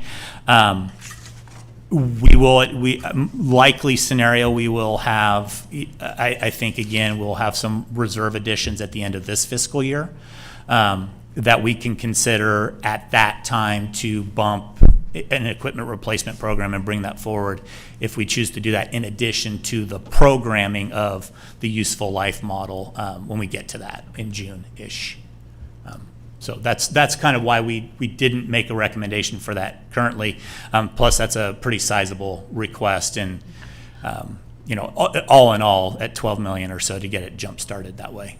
Right, and if there's a need right away, we have the contingency funds, we have the dollars, we can address it. Yeah, and part of another issue that we're facing now, and the board approved this a couple of weeks ago, I believe, when Public Works came in with a 3-year replacement of equipment model, because they need to order the equipment now to get it that soon because of the backlog and the delays in equipment and manufacturing and delivery of some of that equipment. So I think we have an opportunity to also address that as those items come forward. So whether it's a snow blower replacement up on the east side of the county, we can address those as one-off items as well. So. I don't see other lights on, so I'll ask my comments. I completely agree, and I think sometimes you have to sweeten the pot to get it started, to set up those reserves on vehicle replacements, to encourage that. So I want to make sure there's adequate funds in our budget.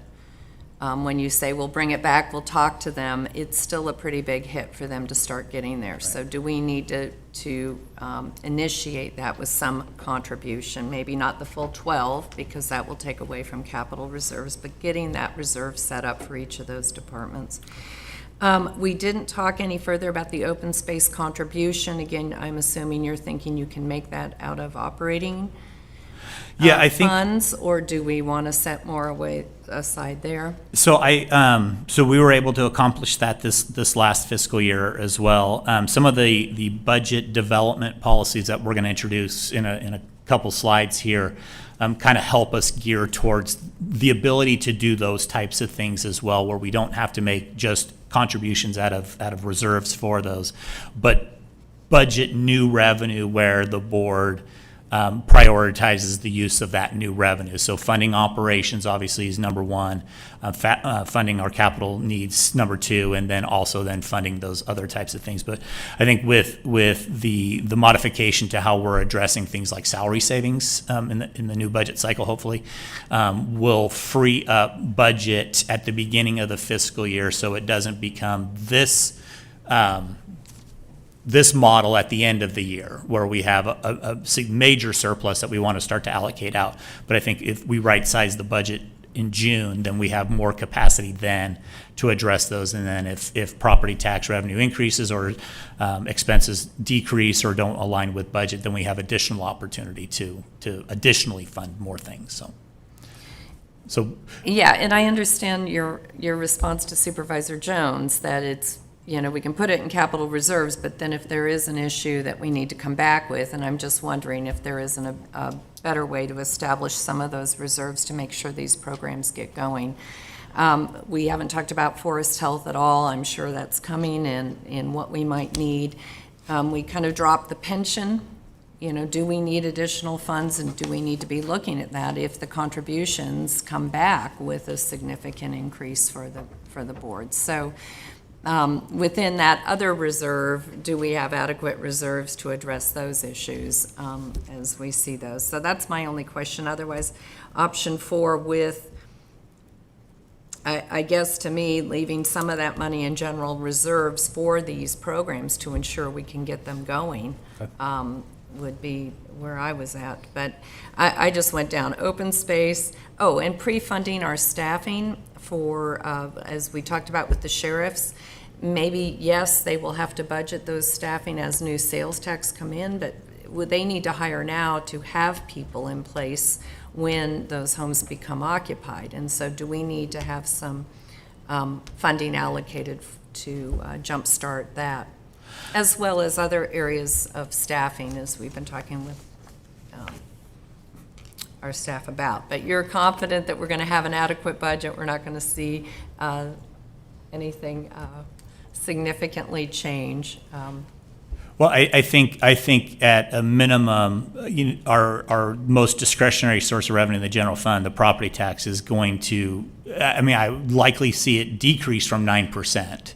I don't see a negative, movement from 5% down. I don't think anybody necessarily would see that in the state of our geographic area here.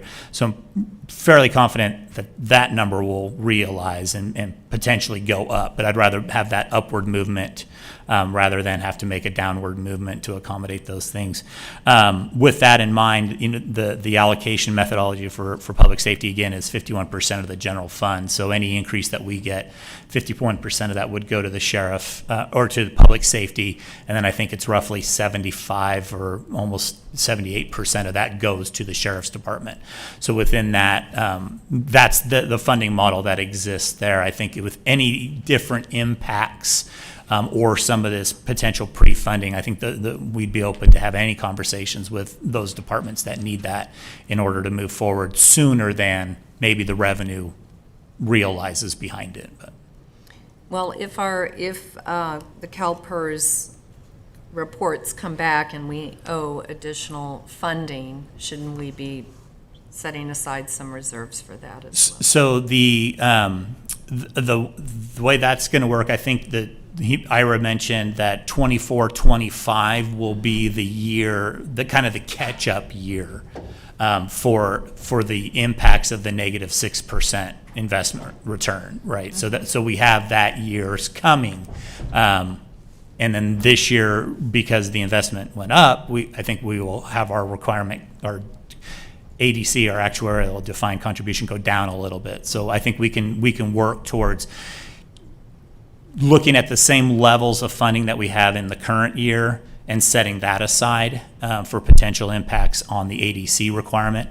Otherwise, we can look at kind of just target which level of funding we're most comfortable with.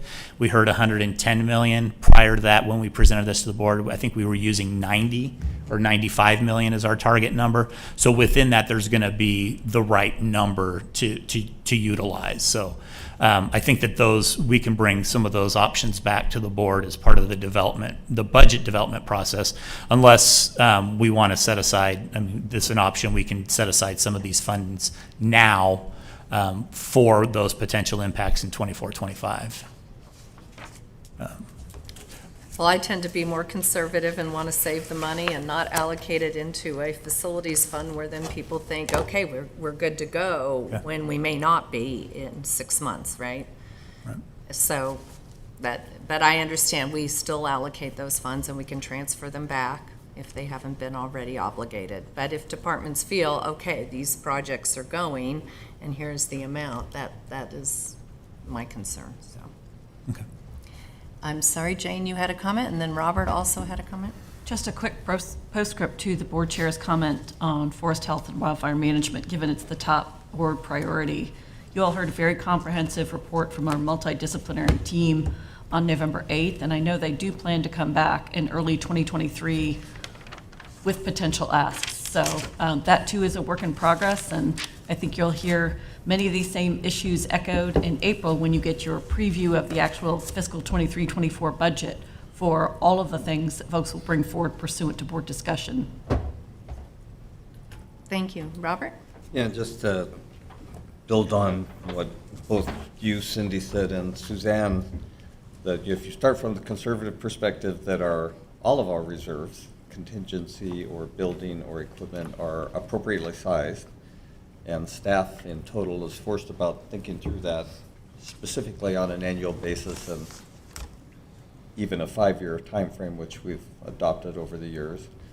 So if that condition exists, then one of the advantages about not having stuff just in a contingent funds and a contingency reserve is that it starts the mindset of having a strategic plan for a particular outcome. So if, for example, we decided to complete, or you all decided to complete the total facilities master plan, then there would be a strategic plan in place, part of which would be the budget, but a lot of the other would be thinking about when you need to start letting contracts and doing RFPs, et cetera, to cause all that to happen with an expected ending date. And it harder to put things in abeyance and just not take action because we have these huge reserves. So it's got to be done properly and conservatively for sure. But I think it does at least initiate a plan and starts a strategic effort going forward that wouldn't occur otherwise. And Supervisor Wygant and Chair Gustafson, I think I just wanted to also add that the intent of the Section 115 PARS Trust Fund, which was the pension trust, was, I think, initially not in order to get to a certain funded level. It was intended to balance the ups and downs of the pension required contributions every year as well. So in the event that 24-25 created a spike that was significant to our budget policy, we do have that ability to withdraw out of that trust in order to accommodate that. As long as it was intended for pension and stays with pension, then it's compliant that way. So we do have that as a reserve backup as well for those costs. But 2 years in a row of potential negative investment return could eat into that fairly quickly. This year doesn't change. One quick addition to that. One thing that I think served us well, starting with OPEB on that very type of question, was we put in place a plan, which was to fund that within reason under the dynamics of the total budget. But I think something that surprised me that I wouldn't have expected, but I do now more, is we also had a policy generally that said when we get one-time monies, we're going to prioritize funding that at a high level, a high priority. So we got things like tobacco securitization way back when I never saw that coming. I certainly never saw CARES Act monies coming, or those kinds of gravity and scale and scope of funds that help for those kinds of things. So I personally would support having a plan for sure that's in excess of what we're doing now in a significant way. But I think if there also was a policy that really looked at having one-time funds of significance being put to that liability, the sooner we get it in alignment, the better for sure. But we're, we have to look at the other counties and other jurisdictions to be reasonable. Agree, and when I look at Forest Health in particular, there's been no funding or relatively limited funding put aside. So we have this huge backlog there. So similar to building maintenance or vehicle replacement, where do you come up? And that one hasn't been budgeted. So as we look to the future, making sure there's adequate funding to make headway to protect our communities. So. Okay, moving forward, so I think we have some direction here, but we'll recap at the end of the program. So going into our proposed budget development policy changes for 23-24. A quick break? Sure. Would that be all right? Maybe 10 minutes? Yeah. That would be 10-minute terrific. break? Okay, Yes. we'll reconvene at 11:25. Or we'll meet them up at another building. Okay, the board is ready to reconvene on our workshop.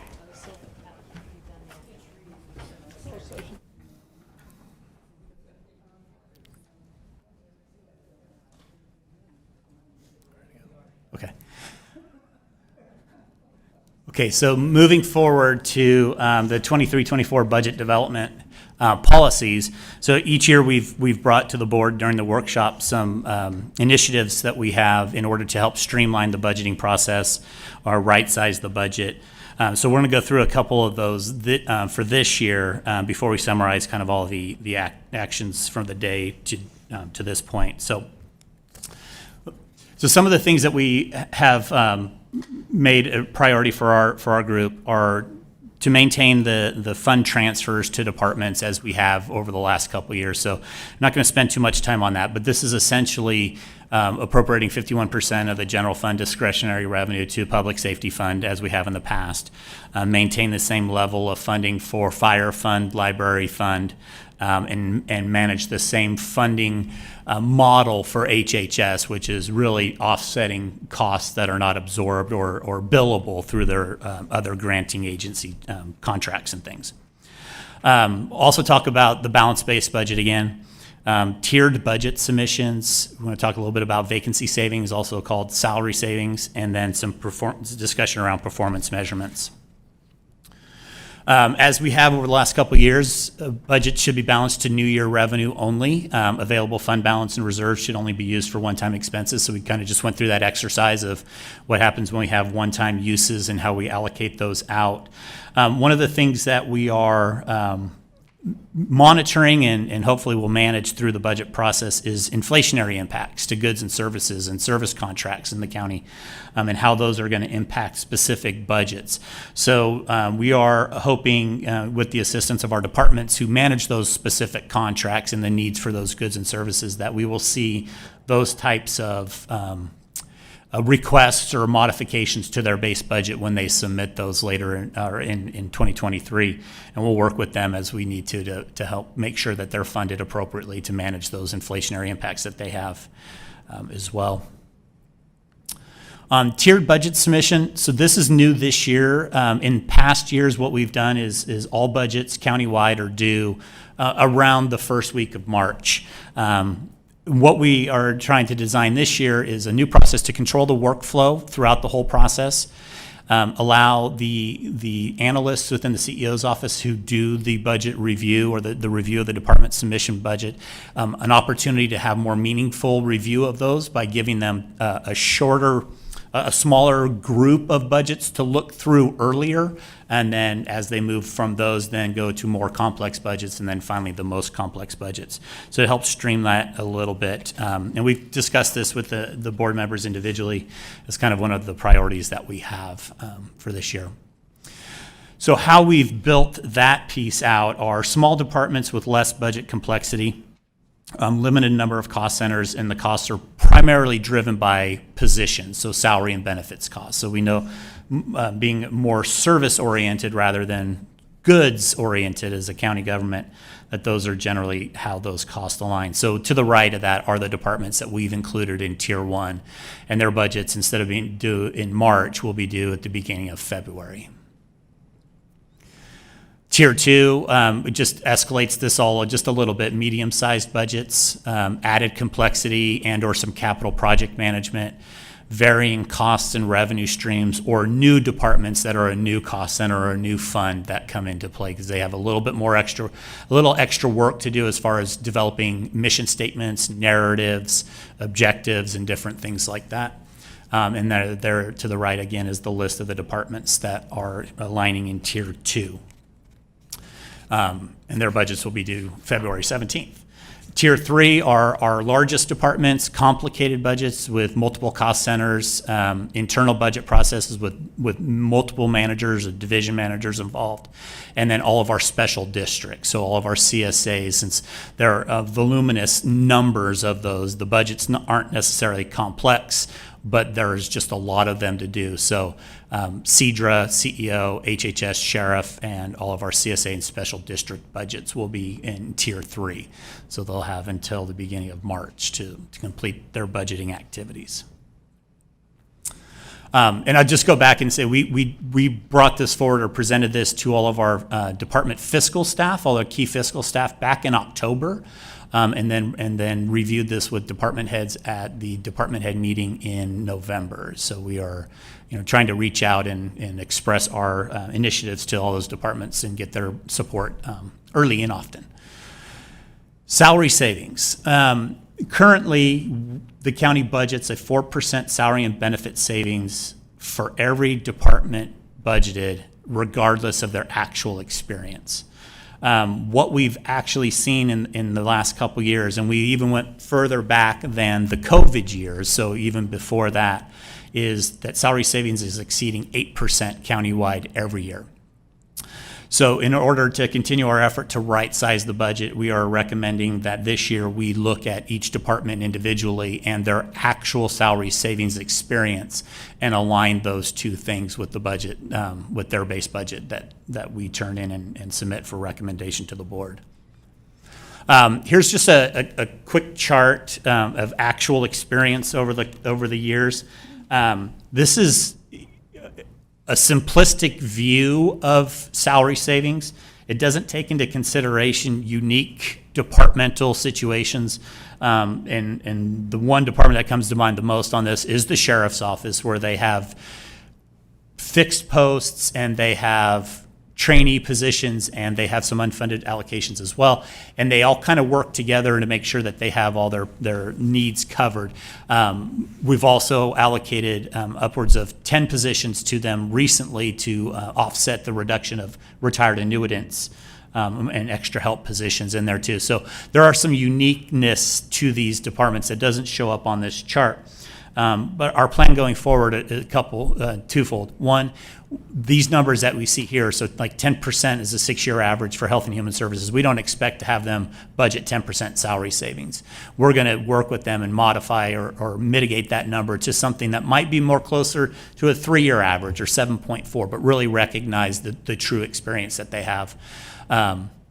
So that's not something that we're going to just out of the gate shoot for those numbers, because you can see some pretty significant vacancy savings numbers. And then a lot of this also depends where the actual savings amount doesn't really imply or isn't as relevant to the percentage or reflective of the percentage as it might be. So like a 20% savings for the treasurer tax collector is $1 million a year, whereas 10% for Health and Human Services is $3.6 million. So obviously, the larger the department, the different pieces we have to work with there. But as we roll out base budget in January, and in between now and then, we'll be working with departments on what our recommended target number for salary savings is going to be. So Daniel, yeah. just to clarify, so you're going to have some flexibility with each department based on their numbers and their typical vacancy rate, et cetera? Correct. Okay, terrific. Thank you. And to add to that, that's a one-time look at at where we're at now too. So we want to make sure that as things have changed or evolved, or several positions became vacant all at one time because of retirements or something, that we acknowledge that those are unique and not ongoing vacancies that are just repeatedly vacant or annually vacant. So the outcome of this, budgeted expenditures more accurately reflect anticipated results, and then this will eventually create budget capacity for department needs and board priorities. So as we right-size these expenditures up front at the budget adoption, that should free up some new year revenue that we can utilize for additional opportunities or funding different programs that needed funding. For example, we've talked about Forest Health today. So those are types of things that we would look for out of creating this savings at the beginning of the budget process. Performance measurements, touching on this, a couple notes. This chart, or this slide, is not in any priority order. Winning the GFOA award is not our primary objective, although it's a very nice thing to do year over year. The impact of winning that award, just since we're talking about it, is recognition from our peers in government budgeting agencies that we are producing a quality budget document that the public can utilize and that our county employees can utilize to understand the budget, to understand what we're doing and what makes sense and how we do it and why we do it. Some of the similar things that we've done is obviously the budget in brief and making a trifold or a smaller example of the highlights of the budget and really trying to communicate transparently, what we're doing in budget. And another thing I wanted to mention here, this is not reverting to priority-based budgeting, which establishes budget amounts and things based on priorities and things like that. This is really an effort to tie the services that are being performed by the departments and how they tie to the budget document and how the budget supports the activities that they are required, mandated, or do provide to our constituents. One thing that we want to make sure we do is stay in alignment with the critical success factors of the board and not create a whole new slew of measurements that don't really have a roll-up impact, but make sure that they stay in alignment with some of the same initiatives that we have through the critical success factor program. So what we'll be looking for are measurements that are useful, relevant, clearly linked to a service delivery or program outcomes, that they're reliable, that we have, reliable ways to collect the metrics needed to measure those performance measurements, and that they are adequate. Measures are enough to accurately measure performance of the program. They should be collectible. We don't want to increase the time on department staff to go out and dig for information here. We want it to be readily available and easily definable. Consistent, something that we can track continually with the same, just different time frames or different years. And then identify where the environment or variables related to externalities that might impact the delivery of those service programs. And clearly identify the responsibility for collection, storage, and dissemination of the data, which we think is really in the budget document. An example that I use is a simple one, and I use Cedra as an example on this one, but something that has an impact on the public is how fast they are able to respond to requests for building inspections. So if they're, if they have a service level that says we respond to 90% of all of our building inspection requests within 24 hours, that's a measurable metric, and they have the data within their systems to report that. That would be an ideal performance measure for that department to bring forward. Is something that is system generated, the data is easily collectible, it's consistent, and it is there. So that is one example that we use for that. But we are intending to implement this at the department level, so not going down into specific cost centers or divisions, not necessarily at least through this fiscal year. And then we're planning on including these performance measures in the narrative section of the budget document for each department. So that is our goal and objective with identifying performance measures to add to the budget development process this year. Any questions on any of those initiatives for budget development, salary savings, balanced budget, or performance measurements? It was received okay by the departments. I know that was a concern, and want to make sure that they feel adequately heard by us. Yeah, Chair Gustafson, I have not heard myself any direct issues with coming up with or presenting performance measurements. We had And I meant the timing of the budgets and the salary savings projections. again, nothing on either one of those. We did have some discussions on the tiering and the budget submission calendar, and you made some small modifications to those tiers based on those conversations. So. Okay, thank you. So moving into the development timeline, this is not unlike prior years. On November 7th, we opened the budget development for our internal service funds, and they lead the budget process because those are costs that are transferred to or charged to all the departments that utilize their services, so they come first. Today's budget workshop. Our ISF budgets will be due from the departments on December 2nd. We will be holding our countywide rollout meeting on January 5th, and we make the budget development open to the county on January 6th. So with the budget due dates with Tier 1 of February 3rd, that gives the departments almost a full month to develop their base budget or the department submitted budget before that date. And then again, the other dates are further out, a couple more weeks for Tier 2, and then ultimately a full almost 2 months for Tier 3 budgets. Where we expect to interact with the board for the 23-24 budget process is, and I apologize that says fiscal year 22-23 department budget presentations to the board. That will be fiscal year 23-24 department budget presentations around April 4th of this year. That's similar to last year. And we've already looked at the calendar, and this is not spring break week, so we don't have to make that accommodation at the last minute or in planning. Public hearing to consider the recommended budget on June 13th, and then final budget adoption by the board on June the 27th. So the objectives from today were the takeaways that we wanted to make sure we tried to cover was how are we funding our current services, right sizing our budgets, and through the budget process will help align those and actual experience and allow us the ability to budget more flexibly up front rather than once it falls to reserves. Prepare for increasing staffing to maintain our service levels. Take care of the capital that we have and prepare for new capital needs, which is both the equipment replacement program and, looking to allocate or appropriate some of our reserves towards or capital reserves in the general fund.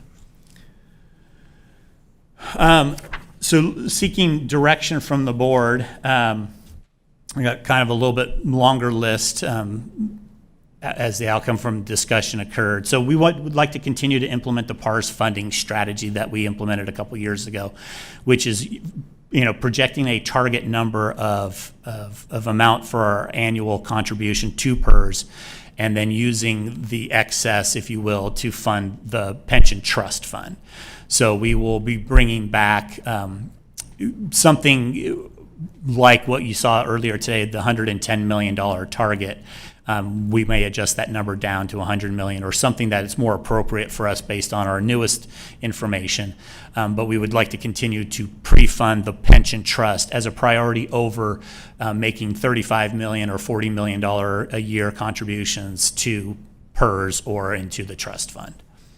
Continue to appropriate the general fund transfers for the 23-24 budget as requested. Again, that would be maintaining the same procedures and policies that we've used in the past. Balance our budgets to new revenue, establish the new salary savings in base budget based on actual experience, implement our equipment replacement plans. At a minimum level, I believe that we need to bring those forward from day one here to July 1st to June 30th of next year, have a funding program for all of that equipment. We will add into that based on our mid-year budget projections, any additional funding that we might have available to help sweeten the pot or jumpstart those funding programs, or identify that through just our like I said, our year-end budget projections for this current fiscal year. We'd like to begin the process of inflating the major maintenance contribution by a CPI inflator of 3.5% for next year. So that's the $3.25 million that facilities receives from the general fund for all of the major equipment or major maintenance that is going on at all of the county-owned current inventory of county facilities. Can I ask a question? So obviously we, by law, have to do an annual budget, but again, some years ago, we, informally, culturally prepare like a 5-year budget. So as you guys work on more of the informal multi-year budgets, what are you thinking about inflation? What are your thoughts? And are you continuing this 3.5% going forward, or? For facilities and for major maintenance, I would suggest that we do that at least for the foreseeable couple years. I think that the backlog of inventory on the facilities that we're already occupying is significant enough, and the fact that we haven't inflated that to adjust for the cost of the materials and equipment that they're utilizing to do that, that we maintain that level. Since this is kind of a new initiative, we haven't necessarily included that in our new 5-year model, which we'll be developing between now and February and bringing that to the board at the mid-year workshop, as we've done in the past, and bring those individual fund balance projections for all the major operating funds forward at that point in time. We'll include that and then any other things that we've done from today in those new models that we create for that exercise. But I think with this one, just because of the backlog that we have, it's significant enough, kind of like with equipment, the equipment replacement, that it's significant enough that we should probably do a little bit extra to help them move forward and catch up on some of those big ticket items. Yeah, thank you, Chair. Do we have any idea what the annual maintenance is on this facility? And I don't even want to talk about energy costs, because I'm afraid to find that out. It's okay. Thank you. 45 minutes, we're done? Right. Yeah, so we are on the time clock now for sure, right? Speaking of that. So from the discussion today, I think what we'd also ask direction for the board from, or confirm direction for, is to go ahead and include the performance measures and tiered budget submissions in that process, in the development process. Make it a priority in the base budget process to include a $1.5 million contribution from the general fund to the open space fund for fiscal year 23-24 at a minimum. And then also to implement option number 4 from our recommended options for use of the general fund reserves to fund about $3 million for the potential replacement of the elections equipment or elections software. $5 million is a one-time contribution to facilities to manage some of the backlog of major maintenance activities, and then fund the rest of that 27, at least for this at this point in time, into the capital reserves for future capital needs. I'm fine going with the consensus of the board, but I want to make sure that facilities understands and the departments understand that those budgets that you've outlined that make up the 28 million to get us to giving them 27 million shouldn't be relied on. We want the most cost-effective manner to finance and secure grants for these. In my general life, I try to be more conservative and say, let's go for any other outside funding we possibly can and other financing methods. So I understand you've said that, but we have a list of projects that look like, okay, they've got a green light, and Thank you for that, Chair Gustafson. And I think, one of the things that we took a look at when we reviewed that list of projects are whether or not any of our sources of funds, like capital facility impact or infrastructure fees, could be used for them. But since those are more growth-based, things like the cleanup at the Lincoln Gun Range wouldn't necessarily qualify for that. Now, does that mean that there are no other funding options available for cleanup of those type of sites? I think we would, rely upon our departments and facilities to help us identify if there are any others. And, I was specifically looking at the government center. We just had a $4 million in there overrun on water and sewer infrastructure, and now another 12 million on that one. And I just want to make sure we're looking at how we can be most cost-effective. These are real dollars, and they are potentially taking away from forest health and other things where we need those funds. So I just want to make sure we're incentivizing the cost savings that we should be by not allocating these to that list of projects today. Absolutely correct. Because I would fight harder if we were saying, yeah, these are the projects and we're going to fund them fully at these costs. That is absolutely correct. The movement of the money into the reserve is just restricting the money for that type of use. It's not generally funding those specific projects in those specific amounts today. But they've been highlighted for the public and for the departments. I'm going to be on record saying I still need to see the proof that the general fund reserves are the best way to get those projects funded. There might be other opportunities. Correct. Yeah. As one supervisor. Jane wanted a comment, and then Suzanne had a comment. Certainly, and we will likely debrief today's presentation with our department heads when we meet again on December 8th, and can certainly reiterate that direction. Suzanne? This is a little bit off topic, but I'm wondering, is there a place, I'm not sure if this is the particular forum or anything else, is there a place where we can get a slight bit more funding for our local fire districts? Because mine in South Placer, they were not able to get their fees passed, and so therefore the result is that they've closed 2 of our fire district offices. And so I know they're having problems, Newcastle, and there's a lot of consolidation talk and stuff like that. So here's the issue that I have right now. The unions, Sac Metro, and those other fire districts, they're swarming like a bunch of wolves around a wounded bird, you know what I mean? And they want to get in because they've got the money and the influence and the power and the unions. And so I'm just want to try to protect our local fire districts.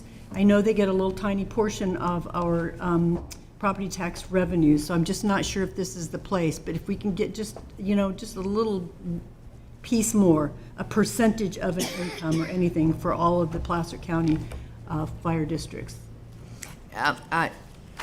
I think that's the whole study that Supervisor Holmes and I did a couple of years ago on the ad hoc, and the concern is if we take that times all the special districts and all of the property tax revenue they currently get, we need to be, not set a precedent for funding our special districts, because I agree, fire is the most critical issue, or, you know, one of the biggest public Right, safety right, issues right. that people have, but how we allocate those funds to special districts that are supposed to be self-sustaining.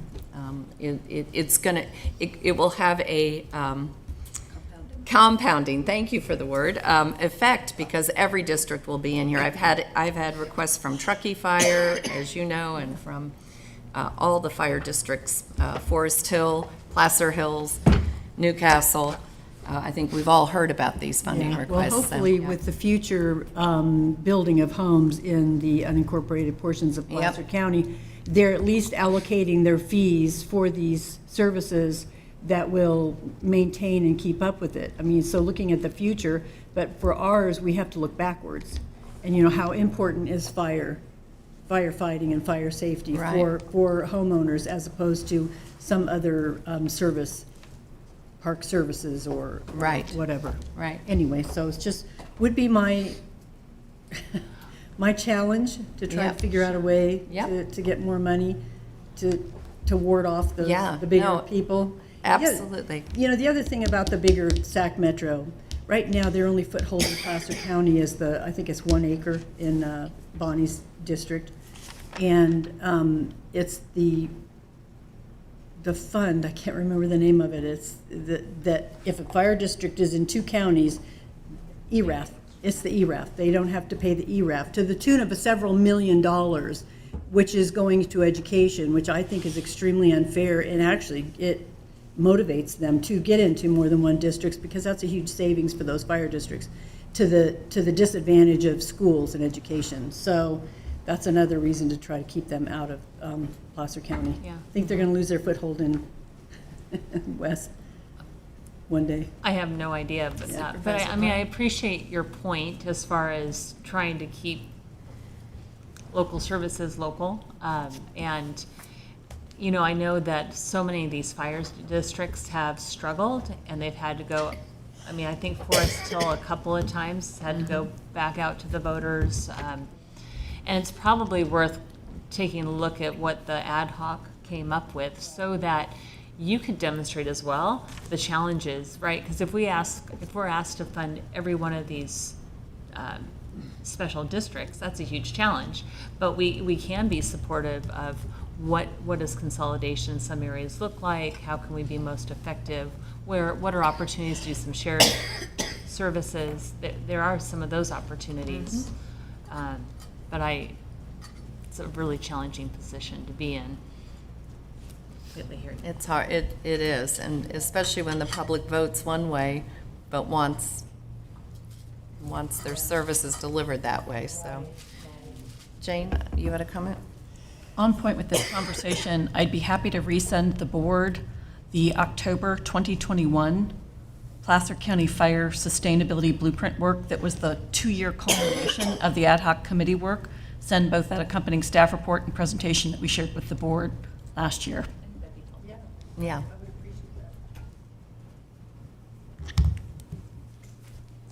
Daniel, was there anything else? That is it. I think we've touched on the direction for our fiscal year 23-24 budget development season that's upon us now, and appreciate the board and the conversation today for the workshop. I do want to express my thanks to our departments and our CEO staff, and especially the budget team behind me today that helped contribute to all of this. And a shout out to Ira from GovInvest, who's been working with us in advance of PERS releasing their numbers and able to help project kind of where we're headed on the pension front. So with that, thank you. Thank you. Well, we do, unless there's other board member comments, I do need to open this up for public comment. Are there any members of the public, either in the room or online, that would like to address the board?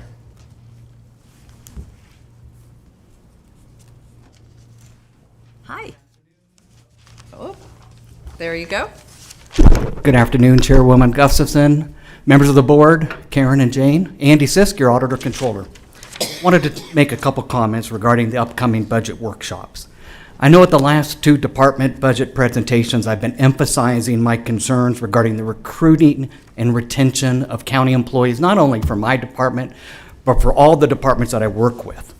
When we came out of the Great Recession, we had a very lean workforce. And in my opinion, we still haven't gotten to the levels we were pre-recession. And after the recession hit, we continued to lose staff, and I would attribute that to the baby boomers. Then we moved into a new system called Workday, and we lost people because of this implementation of this new software. And then COVID hit. And you would think when COVID hit, we'd slow down a little bit as a county, but it seemed like our pace picked up another notch, and we seemed to be working at a very fast pace as we were kind of dealing with a major pandemic going across the nation. I've talked in my department presentations about the workload that continues to funnel into my office. There's mandates that keep coming down. The accounting standards do not stop. There's a new one next year we need to implement called public-private and public-public partnerships, which this county is doing quite a bit of recently, which requires extensive footnote disclosures, accounting, and reporting for all those various programs that we're doing countywide. Departments are reacting to issues. We're triaging issues. We're not being proactive, and I'm concerned because our internal controls over financial reporting and compliance are breaking down. And when you look at the risk factors associated with internal controls, it starts with staff turnover. Anytime you have staff turnover, it's a check mark in the high risk factor. We've got new systems in place. We've got new programs. We've got new partnerships. We keep emphasizing the word new, but I don't have a new staff to accomplish the work that needs to be done. So I know when I come back this time around, I will be asking the board for at least 3 to 5 positions to keep up with this workload. I'm currently working with our HR director and our CEO to see if there's a way I can reduce that number, maybe to 1 to 3. I need more management level positions. My managers are burned out. They feel like when they go on vacation, they need to take their laptops so they can respond when they're on vacation. I've got a couple managers that are at the vacation cap, and they're not even able to take a vacation because the workload is so great that they can't do it, but they're giving back to the county because they can't accrue vacation above the cap. And I get the cap, we need a cap. I'm trying to emphasize the workload. And so I just wanted to make sure that the board is aware of my position, that when you see me in April, I will be asking for an allocation or 2 or 3 for the first time in about 15 years. So as precedent setting for the auditor, I remember the last position that I received, and it was at the support of former Supervisor Santucci. And I was asking for an internal auditor allocation. We were just starting internal audits. We needed a new one. I remember him saying, this is a no-brainer. I think we should approve it. And we did get that allocation that year. So thank you, former Supervisor Santucci. With that, I'd be happy to answer any questions you might have. Any questions for Andy? No? I also had a Thanks couple for- comments thank- on pensions, if you don't mind Sure, but I indulging on. and I do appreciate the forewarning of the position request. So the pension, section 15115 trust that we've set up for pensions, the primary reason, there's many reasons we set it up. We are not able to send extra contributions to CalPERS. The reason is our court employees are still in the CalPERS miscellaneous plan. We do not want the county's assets commingled with the court's assets. In 2023, I'm going to be working hard as the Legislative Committee Chair for the Auditors Association to make it a reality. The Trial Court Funding Act was passed in 2001. It's time to get those court employees out of our pension plans from the CalPERS perspective. The 1937 Act counties, all of their court employees are separated. So it's a detriment for us to contribute extra to CalPERS. That's why we set up this Section 115 trust to stabilize pension rates. I've heard the presentation today, and we definitely need to revisit our OPEB pension policies. I've had the privilege of already looking at our fiscal 21-22 unaudited financials, and Ira spoke about this earlier, about the pension funding ratios ebbing and flowing. They were at 63 and 65% last fiscal year end. Now they've jumped to 73 and 75%. And when I looked at it, I was like, wow, why did this happen? It's because those investment earnings, those good years of 10% and that 21% are finally starting to hit the financial statements because we amortize those liabilities over 5 years. So that amortization of that excess investment earnings has increased our ratios up to 73 and 75. Now, conversely, probably 2 years from now, those funding ratios could go back down. So again, it does behoove the board to set aside as much money as we can into our Section 115 trust. I know we're close to 30 million now. I know Daniel's giving you numbers as of the end of the fiscal year, but we're close to 30 million now, and I think it'd be prudent for us to continue to fund with that reserve. So I'm happy to answer any questions on pensions while I'm up here. I appreciate it, thank you. It's great background. Thank you. Thank you. Any other members of the public wish to address the board on this item? None on Zoom. We successfully answered all the questions they might have. Great. Okay, with that, then we're ready to adjourn for today. Do I have a motion to adjourn? Second. All those in favor? Aye. We'll see you back tomorrow. Thank you. Thank you for the incredible work.